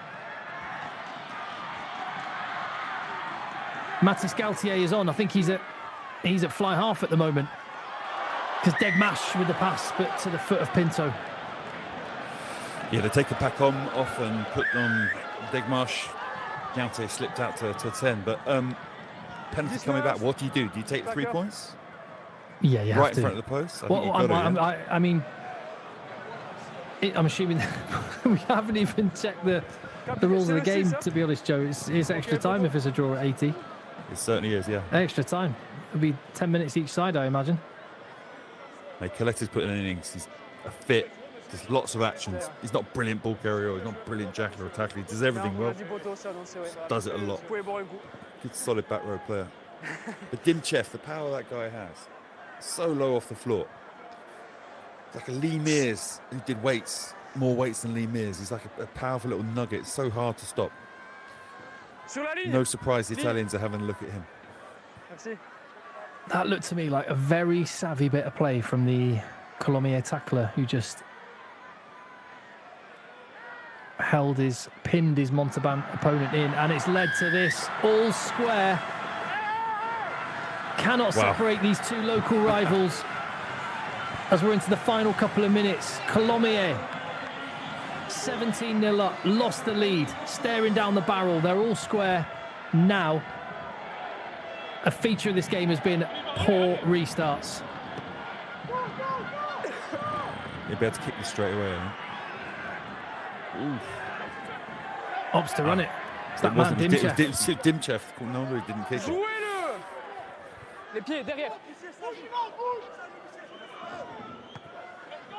Degmash. Mushu, he's been good tonight, and he sets up the try, and he's evaded another couple of tackles, popped up to Powell. This is in kicking range. It's risk and it's reward, and the reward could be a place in the Pro D2 semi-finals next week against Brive. Big carry. That Thomas Boo. Keeping the ball midfield. Fortunel's in the pocket. No, he's too far away. Do I eat my words? Wow. Oh my word. He got it. Wow, what a kick. Incredible. Now we're going to see a kickoff, huh? They're going to win this one finally. Fortune. Wow, what a kick. That's incredible, mate. Under pressure, slow ruck, 40 plus meters. Smashed it. Absolutely incredible kick under the pressure. Wow. Thomas Fortunel, as I mentioned, he came through the academy at Montauban. He's been away from the club twice, and he's back. And he may just have written a famous chapter in his club's folklore if they can see out the final 30 seconds of this game. Joe Powell's been a really calming influence on this one since he's come on. Dimchev with the quick chop. 20 seconds, that's another ruck. One more ruck maybe two. One guy slips off his feet. One time they're slow, they get a bit high. One more breakdown. The clock's ticking down, it's 5 seconds. 3. Wow, what a result. Wow, Montauban, how did they do that? 15 minutes into that game, wow, it's an incredible result, Tim. Sebastian Tiasbourg, Jerome Bosviel, and that man, Thomas Fortunel, he will not buy a drink tonight. Incredible finish to a tense and tight game, and the stadium, the Stade Michel Bondeschou, falls into silence as the visitors have shocked Pro D2. 6th place beats 3rd. And this is why this competition is absolutely incredible. 26 points to 23. Montauban move on to Brive. Yeah, what a game. First half, a quality first 20 minutes from Colomiers. Losing their fly half. Play started to go downhill for them, and Montauban started, interview time. Quelle immense joie, quel exploit quand même déjà de gagner ici ce soir. What an exploit winning tonight. Le match, il a l'image de notre saison. On met 20 minutes à se mettre dedans. It was a match at the end of the season. Et après, je pense que les 60 dernières, on mérite amplement. First 20 minutes we victoire. weren't there. 60 next minutes we deserve to win the game. 40, 45, 70, 80 avec le staff. Et nos familles, nos amis, les supporters. That was for the staff, our family, the supporters. On a été chercher cette victoire. Maintenant, on ira à Brive sans pression. Now we go to Brive without pressure. Mais attention à Montauban. C'est pas fini, c'est sûr. Comment vous l'avez vécu ce drop? Parce qu'il n'est pas facile à mettre en plus. Hein. Il n'est pas How facile. about that drop? Le vent il tourbillonne, 45 mètres. Mais Fortu, c'est. Yeah, 45 meters with the wind. Not easy, but Fortu. C'est un super joueur, c'est un He's a super super joueur, a great guy. Je suis très content pour lui, il le mérite. I'm really happy for him. He merits it. Aujourd'hui, c'est un très grand joueur, bravo à lui. Bon, merci, à la semaine Bravo prochaine, to Jérôme. him. Merci beaucoup. Merci. Those are scenes you absolutely love. Yeah, the Montauban fans have all invaded the pitch. Sepiak Ultras. They've come and they've conquered. And now, if there's any tickets left at the Stade Amédée Domenech, Joe, they're coming to your patch. Yes, they are. What's an hour and a half, hour and 45 minutes from us? I'm sure there'll be thousands and thousands of Montauban fans coming our way. Friday night next week. Thomas Fortunato, he is never going to forget that moment. Nah, it was special. I mean, he's had some cast. He didn't play too much. He had a few disappointing results. But Montauban, yes, his second choice behind a very good kicker. But tonight, what a moment for him. He'll never forget it. 45 metres out. A game-winning kick in the barrages. Fair play. Drink this in. This is second-tier rugby. This is why the Pro D2 is amazing. You often don't see scenes like this in the top leagues anywhere else in the world. It is remarkable. This is why we wanted to bring live Pro D2 rugby to an audience that previously hasn't been able to watch it across the UK and Ireland. Really, really proud and so happy that you get to share this with us and that we get to bring this to you. If you're appreciating, if you're loving the content and if you're appreciating it, then tell your mates, hit subscribe, make it a regular part of your week, every Thursday night next season and every game week and right through to the very end of the playoffs here. You've got to love that passion. It means so much to the fans of each of these clubs. The Colomier fans are going to be so distraught. A game they thought they're going to win, they lost. But the Montauban fans, from being relegation contenders last year, they've had a great season. And now they're into the semi-finals. Congratulations. Enjoy it. Such passionate fans deserve these good moments.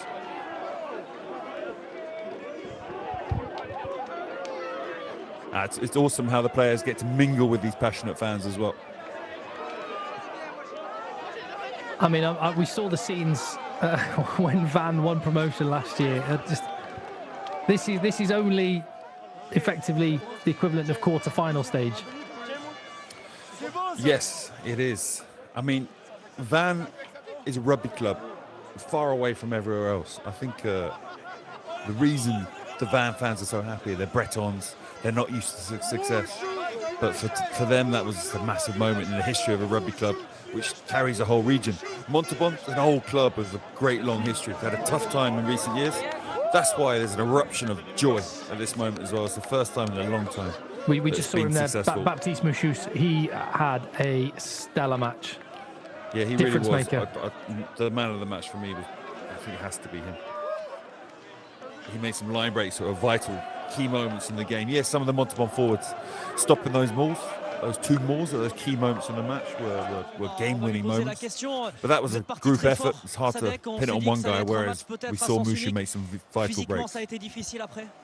Ouais, on est parti très fort, mais après on s'est mis à la faute beaucoup de fois. On a subi beaucoup de premiers plaquages. On s'est cassé le rythme. So they started off like a rocket, started off really well. But after that, started missing tackles, making errors. C'est difficile de rivaliser par la suite. Donc, if they play like that, it's difficult to félicitations à Montauban qui stay in contention. Meilleur que nous ce soir. On se l'est rendu Congratulations, Montauban, better than us tonight. On peut s'en prendre qu'à nous-mêmes, mais c'est look at la loi du sport. ourselves. Donc c'est comme ça. Sadek, on imagine l'immense déception parce que vous avez tout fait cette saison pour justement recevoir ce barrage. C'est toujours un avantage de recevoir, même si parfois, la preuve, on le perd, mais c'est d'autant plus ralent peut-être ce soir. Ouais, bien sûr, c'est toujours un avantage, c'est toujours bien. Mais c'est aussi compliqué, c'est notre pression. Et ce soir, je suis pas It's sûr great qu'on est having a sûr à home gérer. game, Donc, but on also apprend. it brings extra pressure. Voilà, le sport, c'est ce qui est beau, c'est qu'on apprend toujours à tout âge. And we learn always. Et, We're going to learn from là, this. c'est une leçon, c'est un enseignement. Donc, faut que ça reste dans nos têtes pour la suite. It will Merci stay in our beaucoup heads pour for cette the saison, future, Sadek. Merci for beaucoup. what follows.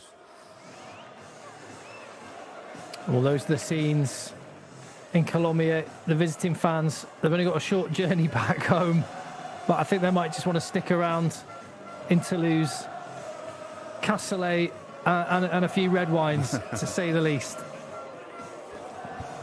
There's the final score there. The scorers, we know the result. That's all that matters. This is knockout rugby, and Montauban advanced to the semi-final. Joe Worsley, he will not be on duty here on FR UK Rugby next Friday because he will be marshalling, and one of the coaches marshalling a Brive team that are looking to defend their patch in a way that Colomiers weren't able to. We are following the Pro D2 right through the semi-finals next week. Thursday, 8 p.m. kickoff. 7:50 will be building up as we just see some of the highlights of the game as well. Next Friday as well, the other semi-final. And then, of course, it's 2 weeks tomorrow, the 7th of June, we will bring you the game where one team will seal promotion to the top 14 live on FR UK Rugby. Loads of content elsewhere on the channel. Please hit subscribe, stick around, go and check out the interview with that man there, Courtney Laws. His Brive side are in action next Friday night, and you'll see it all right here.